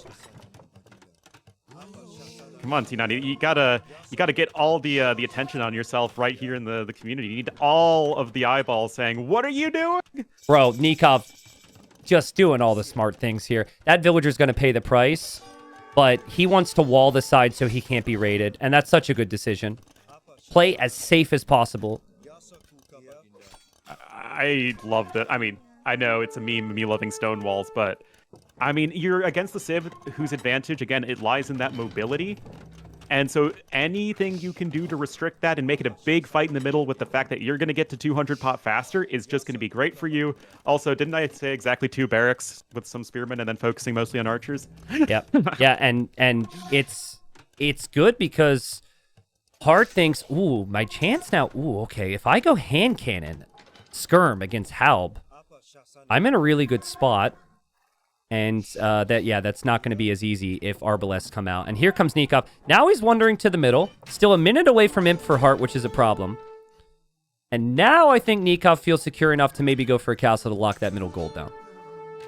Yeah, now it's absolutely fine to do that. You have the pikemen, they have their free defense upgrade, so the light cav are going to be terrible against them. And I don't think you even need to go too forward with this castle just so it secures the gold, but maybe Nikov has other ambitions. He needs to be a little careful. I mean, the army is actually pretty weak for Hart. He doesn't have any armor upgrades whatsoever. Nikov, bro, just castle the middle, my friend. Okay. What's happening? 649 stone. He wants the stone. He buys 100 stone because he was missing 1 stone. And there's the castle. Those villagers will not start that castle until they have every single stone accounted for. Yep. There is a no IOU for stone. Oh, man. The army says hello, runs right in. My goodness. And it's not the prettiest, but you want to push your opponent right back across the map here. Do not allow Hart to build up what he's aiming for. And the castle should go up. It's double Siege Workshop from Nikov and Chemistry. So he knows that bombard cannons will be needed. And you know what? Like you were saying, it's not the cleanest start to this push from Nikov, but I love the double Siege Workshop behind it. He's starting his Treb production, he's getting Chemistry, and he is just laser focused on winning right here at the front of the base of Hart. It's going to be tricky for Malay against Burgundians if the game goes super late, so just go kill him. You have the timing, go do it. Like, but why give your opponent the castle? I just don't get it. Castle the middle. Like, make them leave their base to take down your castle. This is also a way that Hart can come back into this game. Hart is making a Treb that Nikov can't do anything about because of his own castle position. And so I just worry, like, I would completely mentally unravel if I throw this game, if I'm Nikov. Completely. Game 5 would be the worst game you'd ever seen for me. This could be an issue here. It's skirm for Hart. It will be bombard cannons with Burgundians. He has Trebs. And now you sink more stone into repairing this castle because you're committed to it. I think it's a problem. That said, Nikov is going to go after these archery ranges. I'm a little surprised he wasn't going after the other trebuchets. But yeah, I mean, the skirm numbers are steadily climbing here for Hart. He now has the res collected advantage at this stage. And, I mean, again, Burgundians are going to just have a better army eventually. It's just a matter of can you get there. And I don't love the Karambits as much as I'd love an Elephant switch. Well, I like how he's actually giving up the castle now. It was a bad move, but it's a worse move if you... Well, now he's repairing it longer. It's a worse move the longer you repair it, in my opinion. And also, the countdown is going, and I'm getting very nervous because this game is getting very intense. So, fingers crossed that we don't have an issue there. Nikov loses a Treb. He's losing his crossbows. He's dying to skirms. Nikov could lose this game. Oh, yeah. I mean, he does need at least a little bit of a better switch. You see the skirmishers from your opponent. I mean, Burgundian skirmishers not really going to be all that exciting, but that's when you need to make your own switch happen, and pikemen and archers aren't really it. There's no, like, that's just the moment right there of let's end it fast. There's no reason behind the forward castle except for just clouded judgment due to how insane this moment is. It's like that storybook finish for a game. To castle your opponent's face and kill him, but a bombard cannon goes down, and the siege workshops will go down, and Nikov's completely losing this game now. Well, I mean, Hart's going to be getting more towards those Burgundian cannons, both hand cannon and bombard cannon, and those are going to be especially scary to deal with, and I'm still not seeing any adjustment here in early Imperial Age for Nikov. There you go. Relics have been ejected and rejected again. Yeah. That's a correct use of the word rejected, guys. Trust me. if Hart goes Paladin right now, clicks Cavalier at least, because that takes some time, and then preps Paladin, I really think Paladin skirm timing is a nightmare for Nikov. Technically, he could go for Halbs too. His eco's still really good. But I am really worried about the lack of momentum for him. Another siege workshop goes down, which means he needs to cram another one up for defensive bombard cannons. And Hart will have access to a lot of gold. With the elephants, man, I feel like elephants make so much sense here as a switch. Just, you have a nice food eco. Okay, that was a better start to the engagement than finish. There's Cavalier on the way. You need to do something that's going to be more population efficient, though, because you have been unable to kill Hart before he's been able to get to his Imperial Age army. I actually agree. Elephants is really good. And I actually wouldn't even hate... Just not elite might be decent. Now, obviously, you want to max out. But Elephants is the play in this position. You're spot on. Probably you get Halb to be safe. But if he can get the space and time to think about that, drop the stables, and go for elite battle elephants, Hart is never going to prepare Halb here. I mean, it's...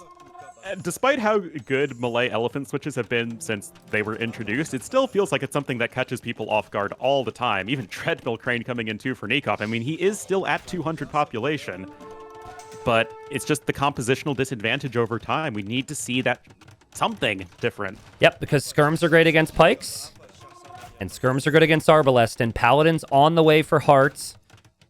He's massing his siege. He knows he needs one big push here, and Nikov, still no stables that I can see. I don't think Elephants is on his mind at the moment.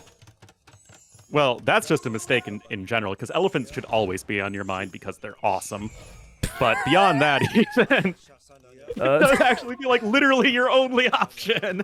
Don't take this the wrong way, but that was the most you comment I've ever heard in my life. You know what? If that's what I'm going to be known for, when all of my casting is gone in AoE 2, if that's the last statement I'm known by, you know what? There are worse things. I think, did Hart lose units or delete units there? Where those bodies are? I don't know. It almost felt like the cannon's got the kills.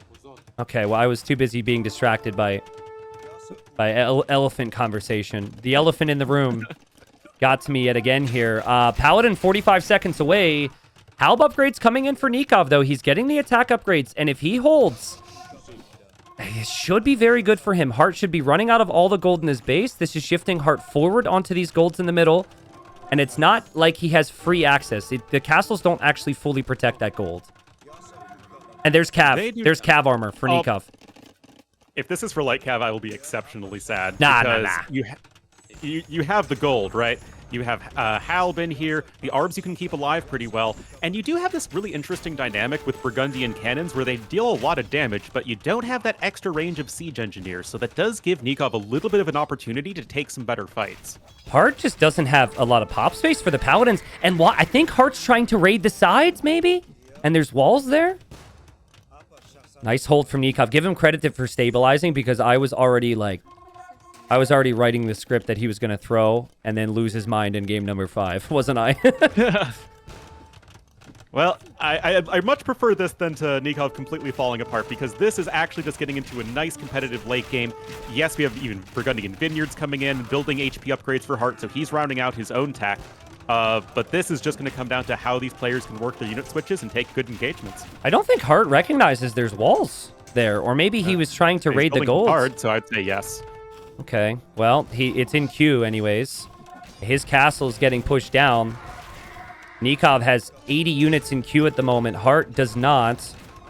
And Hart's Paladin's kind of on a wasted trip here, and you just wonder if the Paladin timing is going to be enough here for Hart. It was supposed to be a surprise, and Nikov's ready for him. Well, I mean, like I was saying, you already have that pikeman production started as Malay here with just how Nikov opened in early Imperial Age. And it's so easy with Malay getting those free armor upgrades to make that transition into Halb. So I feel like, again, it's still awkward. I mean, it's awkward for both players in this at this point, but you have at least the tools in the right now time frame to win this as Nikov. Weak bombard cannons for Nikov. He does lose one. Nice focus there from Hart. And again, endless gold, and well, not endless, but lots of gold in the middle. The player with the endless golds should be the player with the 5 relics, but 5 relics isn't enough. You do still need access to some of these golds in the middle, and Nikov is losing the castle in the north that's protecting that gold because he's focusing on the Paladin rush from Hart, and Hart will dive with the Paladins and snipe the cannons. And this is absolutely worth it for him. He's got that extra gold in the middle of the map. You can replace a few Paladins. It's going to be a bit trickier to replace the Bombards. And, I mean, now you're even getting guilds T90. That's when you know that you are an elite player. I'm looking at Nikov's wood situation, and it's bad. He's finishing wood around the shrines. It feels like these villagers are about to riot and move through the middle of the map or something. He needs villagers on wood. Look at them on the tree. Nikov needs to get over to a wood line, and the wood is actually what I want to see so he could get Elite Battle Elephant out. But it feels like you can only think about that if you're in a stable environment. He's not, and we have, well, petards through, and Hart will be into the wood line.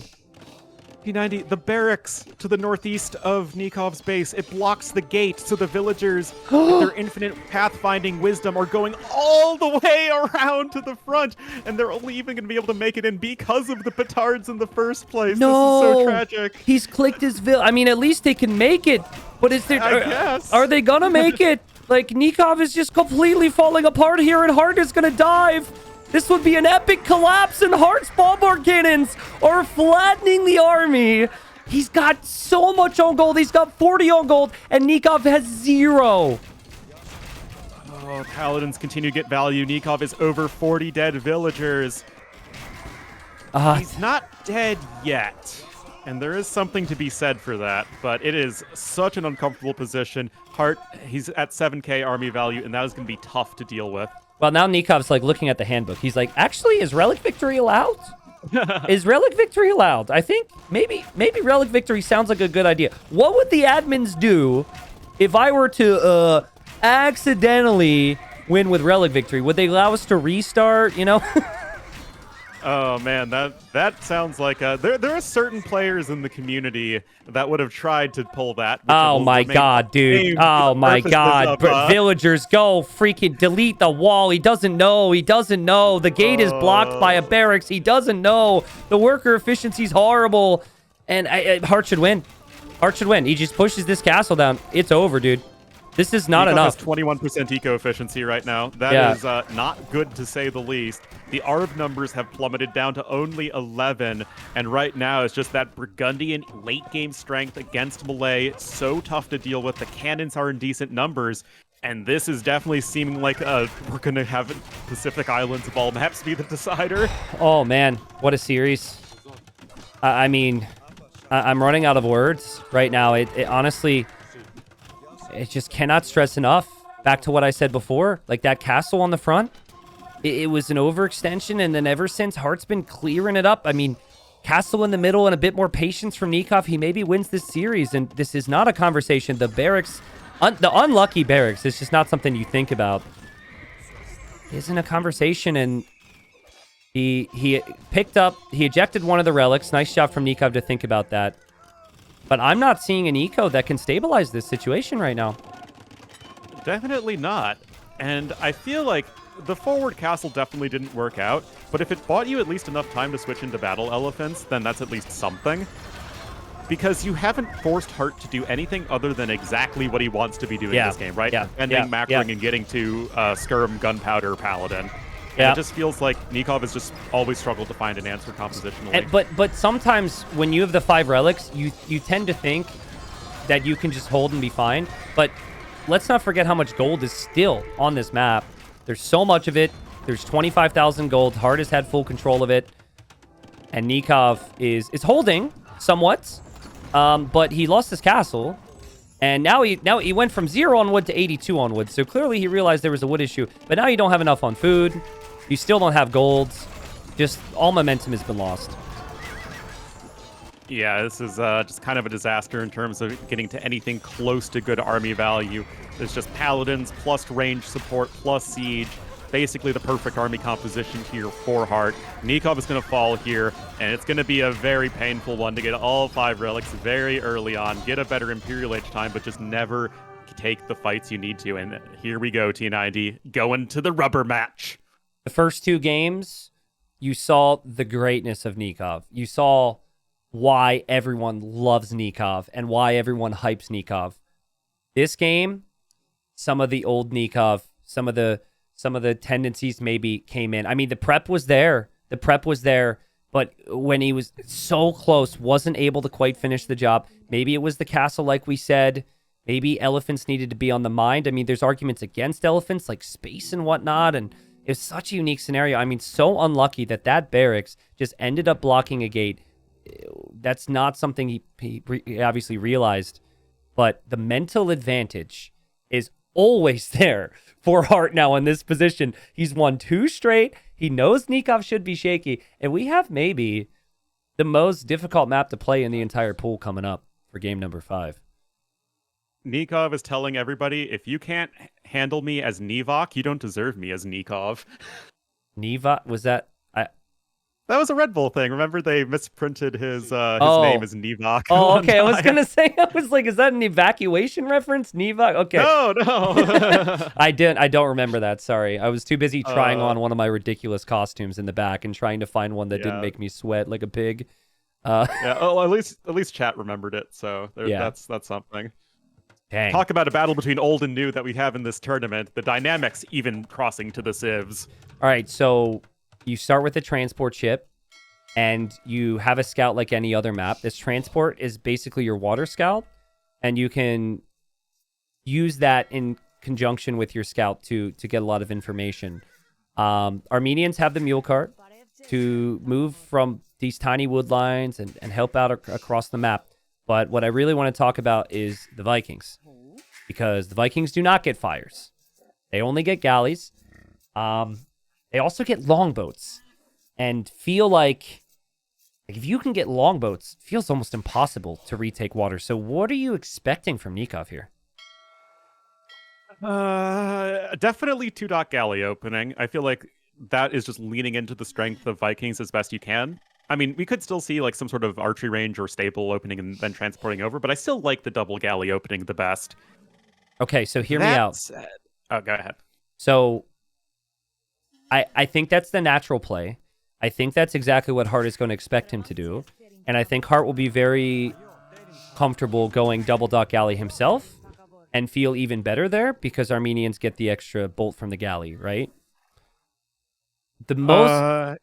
yeah, how much does that matter in the galley war, though? I mean, if you're dancing back and forth constantly, isn't it more just about overkill anyway?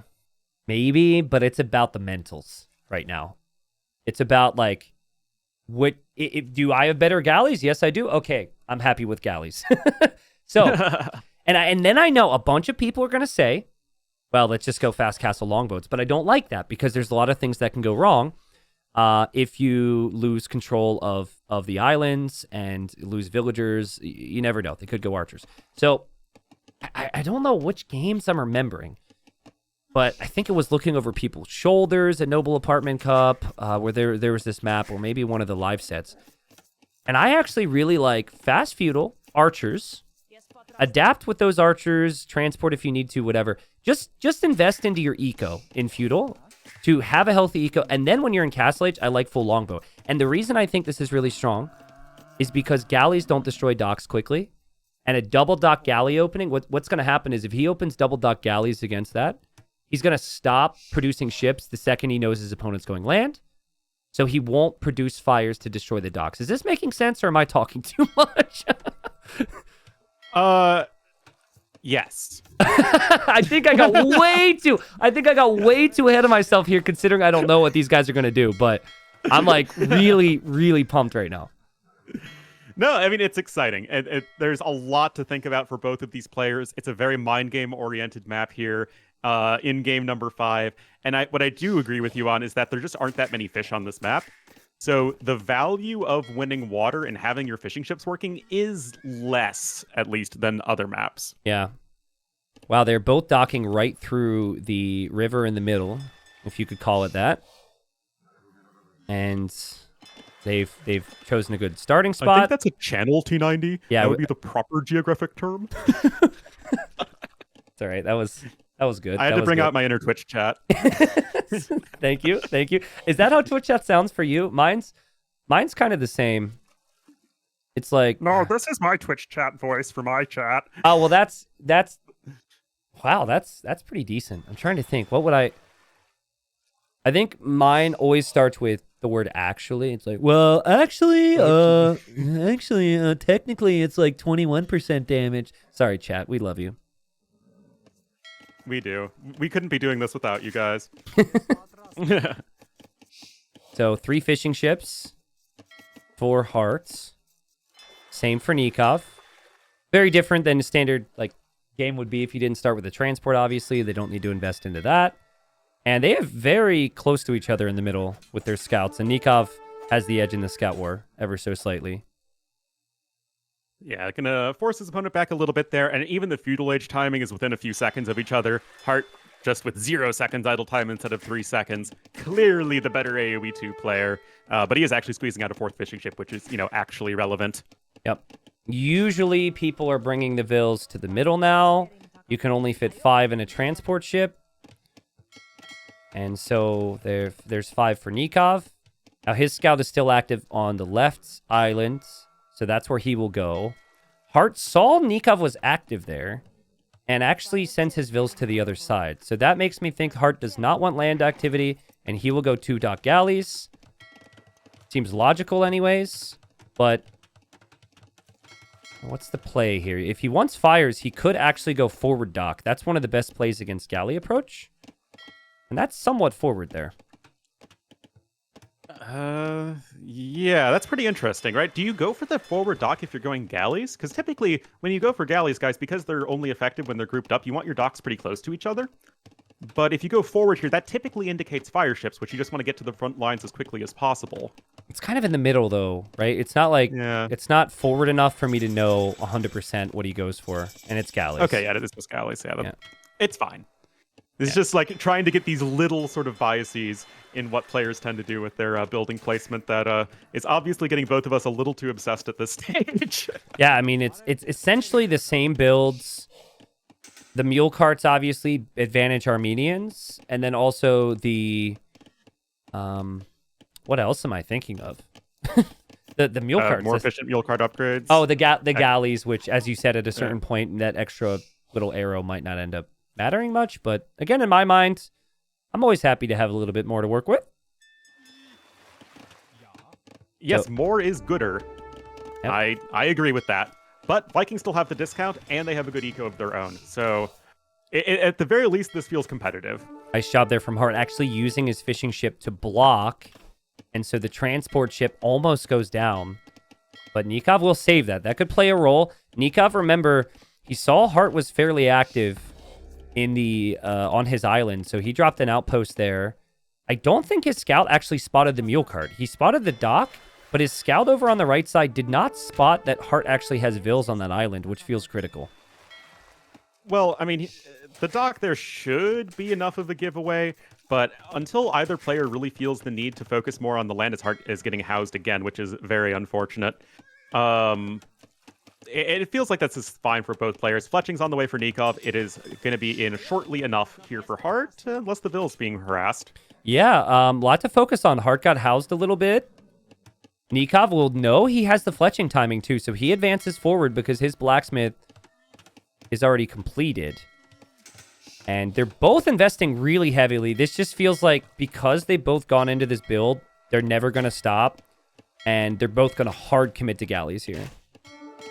Which could make the game either very exciting if we just sort of progress to mid-game with it and nobody getting a huge advantage, or the game could be a complete disaster as one player just loses water really early on. And right now, I do like Hart's production. Yeah, Hart's production's really smooth. And I like mule carts.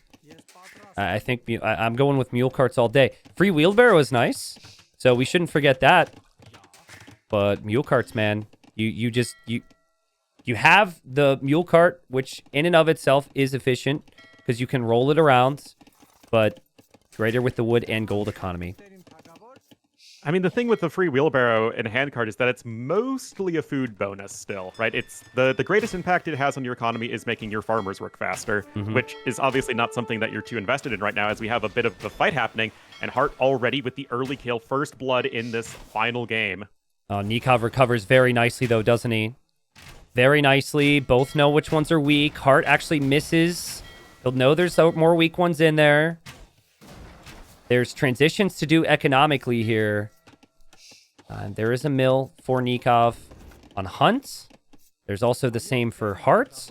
And Hart adding 4 farms. Nikov, no farms yet. So I think the transition play seems to be better for Hart ever so slightly. He's still slightly ahead in resources, too. I mean, I do agree. I think Armenians are actually just a better civ than Vikings in almost every respect right now. Yep. But it still feels like there is a chance for Nikov, but if he's way slower to Castle Age, we've seen how good Hart is when he has that lead going into mid-game. The thing is, longboats are just destroying Castle Age, though, right? Like, that's going to be the difference maker. So if it's... As long as you are not completely dead come Castle Age, I really like the Vikings here. But we'll see, man. Again, farming eco isn't exactly there for Nikov. He doesn't have all of his stone to sell after some outposts, so just sells some of it. Waiting for farms that aren't coming. And a third dock for him now. He's feeling the pressure to get his production higher. And this is my concern right now for Nikov, is that the outposts, I really want to like it because outpost plays just show that you're really aware of what's going on the map. But we live in a very timing-oriented meta right now, and if Hart is able to sell his stone and click up to Castle Age within the next few seconds, that feels like it would be extremely difficult for Nikov to do anything against. Think about how Nikov's gotten his wins today. It has never been in a situation where they're both doing the exact same thing. Nikov has gotten his wins or gotten his leads by being creative and doing something ever so slightly different to surprise Hart, and that is not it right now. Hart is on the way to Castle Age. Hart is happy to just out-micro and outplay someone if that's what they want to do. But as I say all of this, Nikov's diving, and he's on the other side of a dock here, which means new galleys cannot group up. And wow, that was bold from Nikov.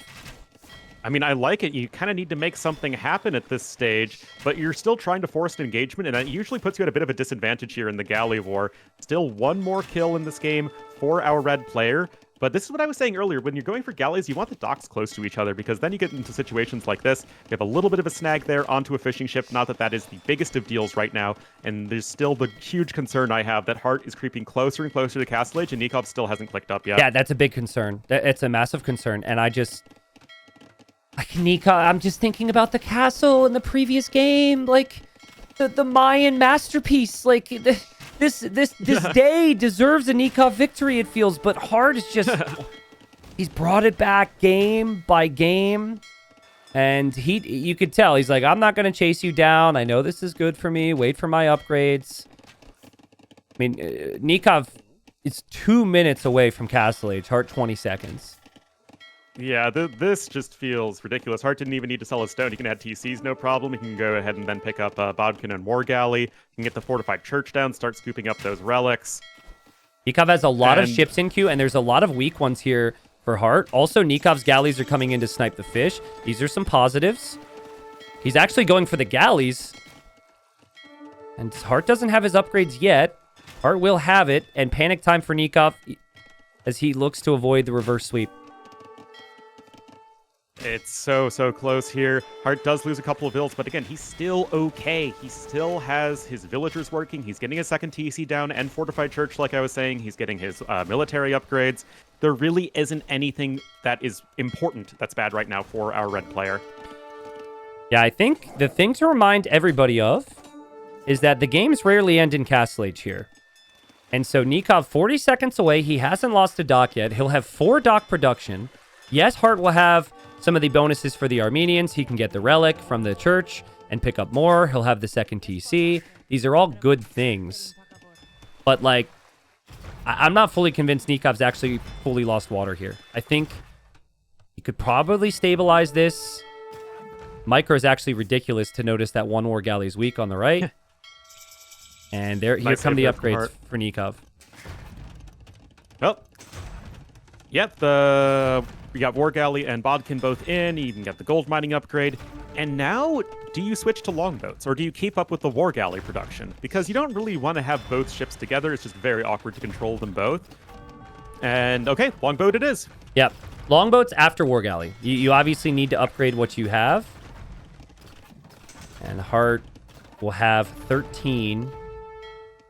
Nikov doing a great job. He sniped the weak one from Hart in the north, which Hart forgot about. He snipes the one from Hart on the right.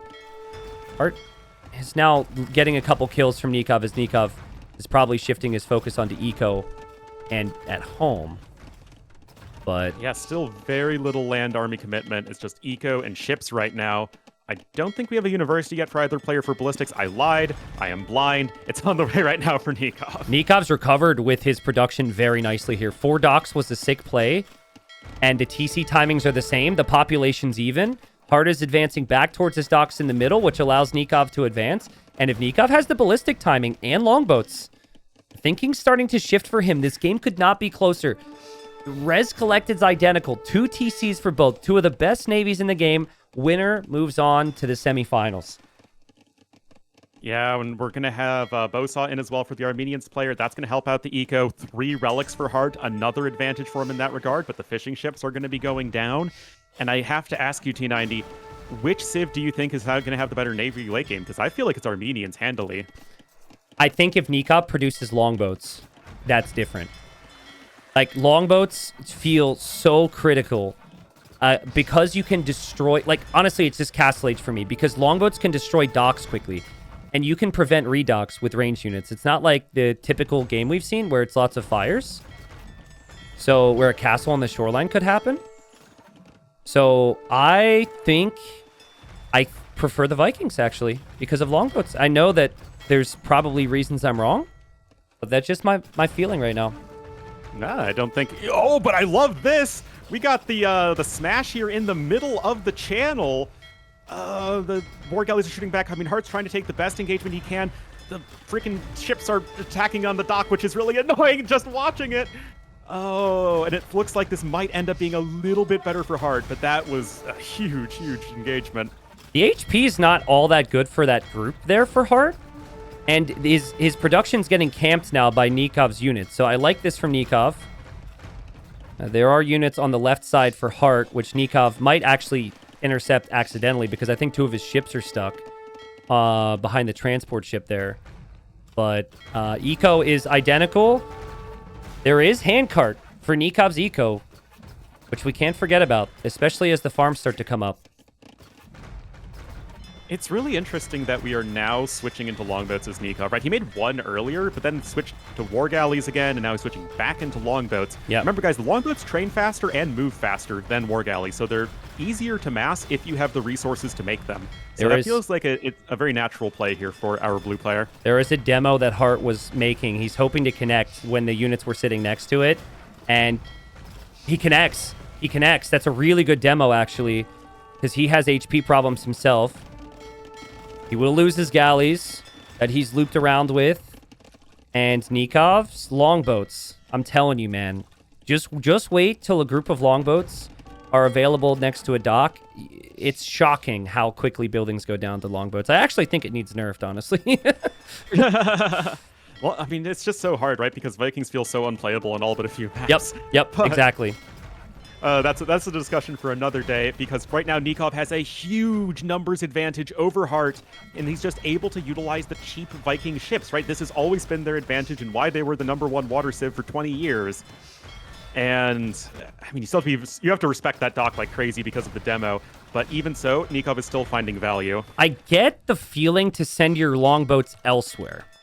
But actually, there's more direct benefit to just send everything through the channel in the middle. Because if that docks down, you kill everything. And there's no value to the left at the moment. So, I mean, Hart's 3 TCs. Hart has 3 relics. Hart has a better farming setup.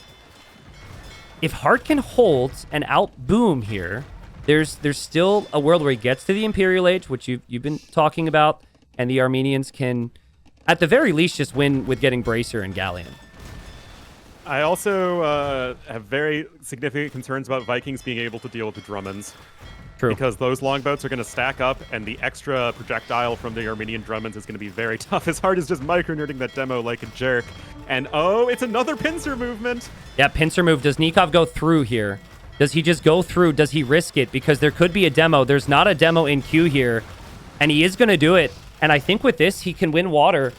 This gets really tough for Hart. He's got 2 docks on screen that he's producing from. One goes down. The other one will send a ship out potentially to its death. And this is all about the Vikings now. Il Bardiga! As the longboats are coming in here. Lots of micro back and forth. Remember, guys, the longboats being faster means they force these engagements. There's no real ability here for Hart to retreat effectively as Nikov is continuing to take more efficient fights. Yes, he's a little behind in eco, but that is about as decisive as it gets in favor of our Argentinian player. Okay, and so now this is where I'm worried for Hart because the longboats will shred the docks so fast. There's redocking attempts where there is also a question of what does he make. But if the longboats are patrolling shorelines, docks, villagers, everything goes down very quickly. Oh, and now we're making towers here as Hart. This doesn't really feel that great. This isn't actually important surface area to defend, honestly. Agreed. Yeah, and I think Hart wanted Imp, and that's where he thought this game would change, but he doesn't have the res for Imp. It's desperate. Nikov will be happy to see that. And Nikov, can he do it, man? I was so concerned for him that he would get reverse swept here. He's had such good preparation. That's been clear regardless. Yep, the docks are going down. The docks are such a waste for Hart, and Hart feels stuck right now. It's a very uncomfortable position. It does still feel like there's a world where he can get a faster Imperial Age time. He is closing in on a castle, which can help protect the docks, although, as you were saying, it is harder with longboats sailing around. I mean, this is basically Northern Europe circa 900. There's just longboats everywhere raiding the coastline. The only thing we're missing is a couple berserks showing up in a transport ship, right? And a burning monastery somewhere. Again, though, the key really for Hart is retaking water, and you would need a castle to get the docks. And so in a fire ship battle, which is every other Pacific Islands game we've maybe seen, you can get away with this castle, but this castle can be denied and spotted by the longboats. I think it will go up. There's more ships on the way, but it's not enough. Hart should complete it. But, I mean, Imp is on the way for Nikov. Nikov has 30 longboats. His eco is better now. I guess we'll find out which Navy's superior, but I like Nikov's position so much more. I really do as well, and I think it's gonna take the power of the Drummond to really make the comeback happen, because Drummonds are good against both longboats and docks. So they're a unit that you can snowball a little bit, and of course Armenian galleons also get extra range with Cilician fleet. So that's sort of a double wombo combo advantage. So easy to throw this game right now. So easy. Like, throw is even not a word that I should have in my vocabulary, because you're running out of resources on the starting island. You have to ferry villagers across. You could easily run into a castle. You could easily get hit by a demo. Like, this is a hard map to finish your opponent. But in a map which is going to be predominantly Navy, Nikov's got the position. But there is Cilician fleet on its way. Unfortunately, that war galley is 100% trapped in there. But the other thing we haven't talked about is heavy demos. And they are, in my opinion, ridiculously busted with a generic civ in late game. But with Armenians in these narrow channels, that feels like another comeback potential. Oh, man. There will be Trebs from Nikov's castle. You see now how quickly these docks are going down for Hart. He's lost everything on the right side. He knows there's a castle, but he can't really make Trebs. Nikov could actually have a good Treb position. Hart brought it all the way back to the 5th game after Nikov just had some amazing strategies to start the series. Nikov getting the imp upgrades faster. It is 5 war galleys for Hart. It is 38 longbows for Nikov. Longboats, excuse me. Longbow boats. It's when you get to garrison the longboats full of longbowmen. That sounds fun. Next DLC, You maybe? know, in Age of Kings beta, longboats could garrison units. I didn't know that, actually. Yeah, that's how they were originally designed, but then I think the devs felt it was too clunky. Well, Hart needs to win water. And he's just completely surrounded by these freaking longboats. And his castle will be trebbed. And I can't find any positives. Like, can you find any positives? He's got one more relic, and I still think that it's like can you just hang on until you can get to late game? He did make that work in the last game, but obviously Nikov is in such a better position to apply pressure, and it's still his game to lose for sure. Yeah, I think he's attempting the redocks. Nikov has been very thorough. If you look at his navy, he's patrolling everywhere there could be a dock, and he just shifts back to melt those docks while he's also pushing on the front. Now, Hart is doing what he can. He's trebbing the treb from Nikov. He's hoping this castle essentially buys him time. So that's good. And he does have a decent amount of war galleys out of his docks, at least compared to 0. But it's still, he's just getting completely wrecked because the numbers that are there from Nikov. This is where I need to go full nerd and say that masonry should have been prioritized a long time ago, because it's so important when it comes to slowing down the rate in which war galleys and longboats destroy buildings. And it can just buy you so much more time. It's just that extra building armor. Castle goes down. This means everything that was underneath the castle will also go down. Another good moment for Nikov. There's another redock from Hart, but he knows it's not enough.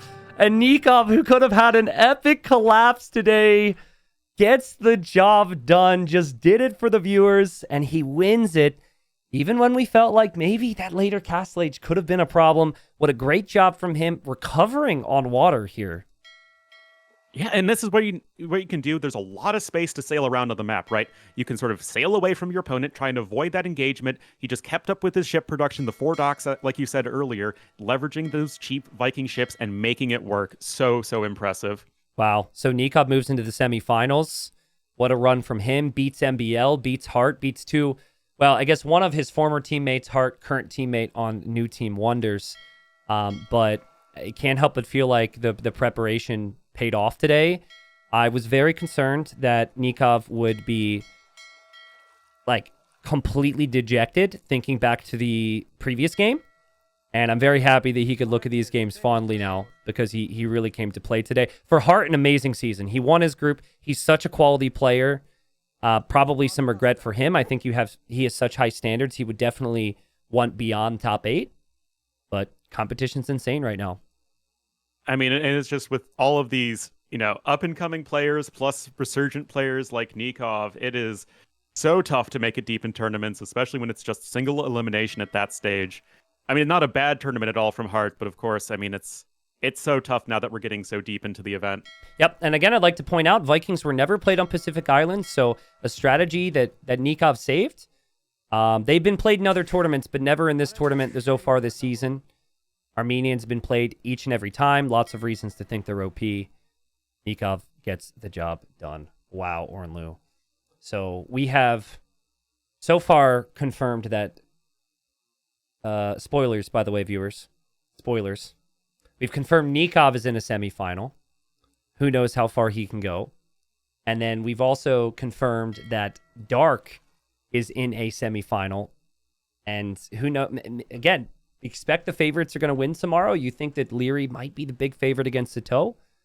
Hera the big favorite over Sebastian. But hopefully we have some, if not some more upsets, some more quality games like we've had. Nikov, hello, my friend. Tristan, hello. Nikov, how are your emotions right now, bro? I'm still trying to regulate them. Yeah. Do you have a heart rate monitor that you could check your heart rate right now? I will break it. I will explode in the middle of the air. Especially uh, after game 4, I was like, I cannot lose this set, seriously. yeah, I mean, we're gonna get there, but like, I was really concerned for you there. And I said, Chat was saying that I was jinxing you, but like with how good the series started and some of the mind games that I'll ask you about, I said the only way Nikov can truly enjoy how masterful this preparation was is if he wins the series. So I was really concerned. Yeah, the Mayan thing was something I prepared. Like, I wasn't really planning to let him take Chinese, but then I was like, well, I can learn Chinese as well, right? Yeah. And then they get super delayed, so Mayans are fine versus that. Well, so It was kind of a debate. So yeah, I want to ask about that, but let me start game 1. So you made a pretty aggressive approach with Japanese, and I'd not seen you go that aggressive. So why the craziness in game 1 with Japanese? Well, let's just say they want to play standard versus hard, get into skirmish war. He's better than that at that, so I wanted to break the meta and bring something else. Like make the game messy, pile the pawns and forward. I don't know. Just put an NBL in the game, kind of. Okay. Yeah, I mean, it worked. Makes sense. Game 2. So have you been saving Mezzo, Forwardville? Did you see something that made you think that? I know I saw a game from Barles where he used the Eagle to stop Chinese from pushing boars in week 1, but I'd never seen anyone else go for that. And I also want to know, did you let him pick Chinese because you thought that you could play that way, or did you mess up in the draft? Like, what happened? I mean, I saw that Chinese was like only really strong in that map, so I was like, okay, he picks Chinese, he's gonna use it in Rocky Forest, then, right? Sometimes there are other maps that you can pick Chinese, so you're kind of gambling, right? With this case, I was sure he was gonna pick Chinese for Rocky Forest, so I let him take it, and I took 2 other civs. And I even debated because I picked Mayans last. Like, I'm not gonna use it. I'm just gonna go with Jaras. Okay, so that was intentional. And then was it always the plan to send the Vil forward? Because you could just use the Eagle to stop the deer push. You didn't have to send the Vil. Okay, here's what happened. Like a month ago, when I was practicing for group stage, I played with Daniel, and he sent a Vil with the Mayans and laying everything out of me. He even attacked my lumberjacks, and I handled them, so it was full disaster. I ended up upping later than him with Khmer, so imagine. Then it was like, okay, this shit is broken. I'm gonna do it versus Chinese. Okay. Thanks, Daniel. So Daniel gets the shout out because he lamed you to death. Interesting. Yeah. Okay, and then was it always the plan to walk home with your villager, or did that just happen because you didn't know what to do? I mean, the goal was to survive that villager. I didn't care about it anymore, but I just wanted to save it somehow. And then I found 2 sheep, and I was like, okay, this is good. Okay. Let's go home. Did you Get realize? in panic. Did you realize how confused Hart was? Because he saw a house in the back of your base. You also left the one house half built. So he was like looking on purpose. It wasn't. Because it was on purpose. Okay.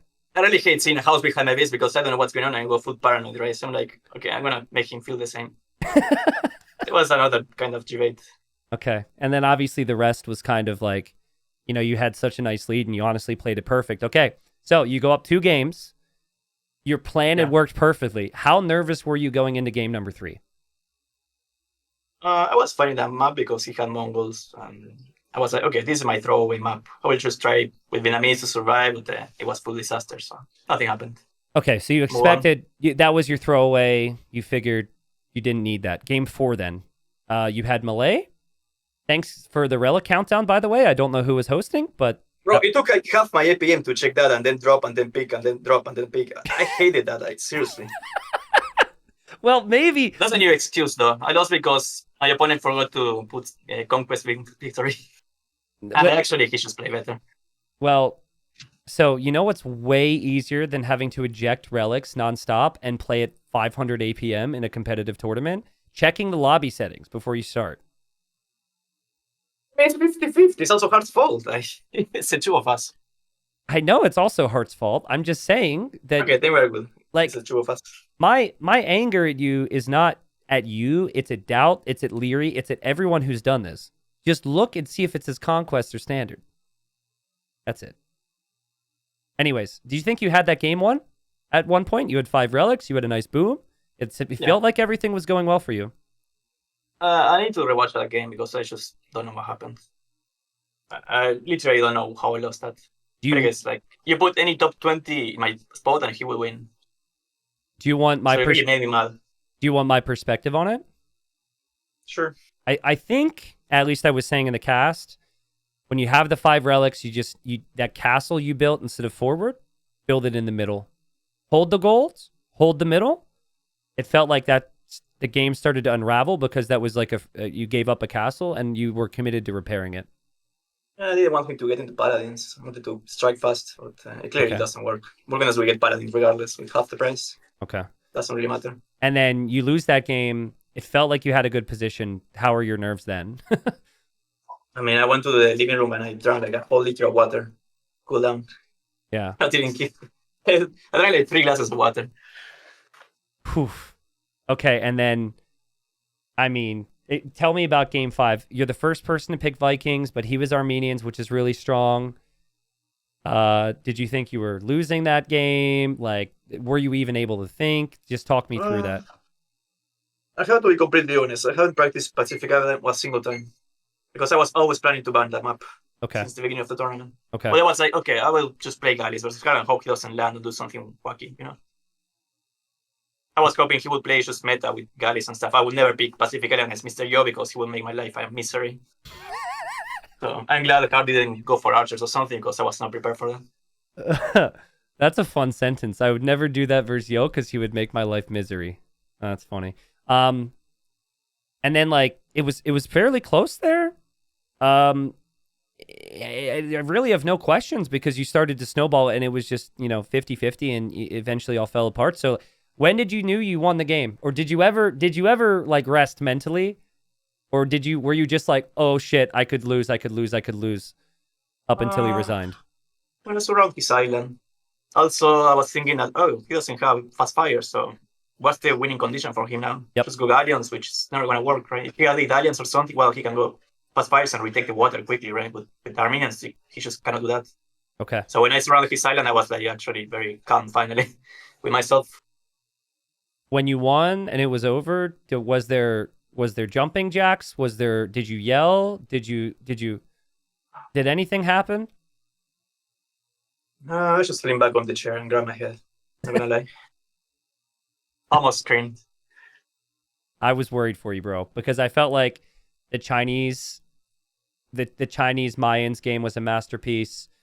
Your preparation's clearly so good, right? Like how you played the Zong game felt like maybe worthy of a win. And I felt like, I know you probably wouldn't have been able to enjoy any of that if you ended up letting it slip away. So congratulations. And you're going to the semis where in an S tier, maybe it's been a bit since you've been there. You've had a solid road so far. You beat MBL, you now beat Hart, and you'll be up against the winner of Harris Sebastian. So how do you think your chances are in the semis, and how are you feeling on just the tournament as a whole? I don't really have a preference there. I mean, if I had to choose, I'd rather have Sebastian going through because he's my teammate and we practice together sometimes. We talk a lot. So he's a good friend as well. So yeah, I would have no preference really. Yeah, Okay. might the best win. Okay, got it. I mean, you make it this far, you got to beat everybody, right? Yeah, at this point, if you reach semifinals and you are pointing out to win the tournament, you face anyone. Doesn't matter. Different going through the round of 16 or so. Okay. Do you have any more tricks up your sleeve? You don't have to answer if you don't want. I don't know. I had to go back to the lab. I actually told you like 2 days ago after beating a meal that I had burned like my secret stuff, right? And I was gonna go back to the lab. back to the lab. Okay. I need to get back there. All right. I like that. Back to the lab. All right. Sounds good, Nikov. Well, hey, thanks for taking the time, man. Really happy for you. I think you're going to have a good time if you rewatch some of our reactions to the sneak and the Mayan Chinese game. So kick back, That's always relax, funny. grab some popcorn, man, because that was just the funniest thing. I need to have dinner, actually. It's almost midnight. I haven't eaten anything since like 4 p.m. So Yeah. first I need to eat. All right. Well, thanks for taking the time, especially with it being so late. Best of luck in the semifinals, my friend. Thank you, Tristan. See you, you bro. next. Bye.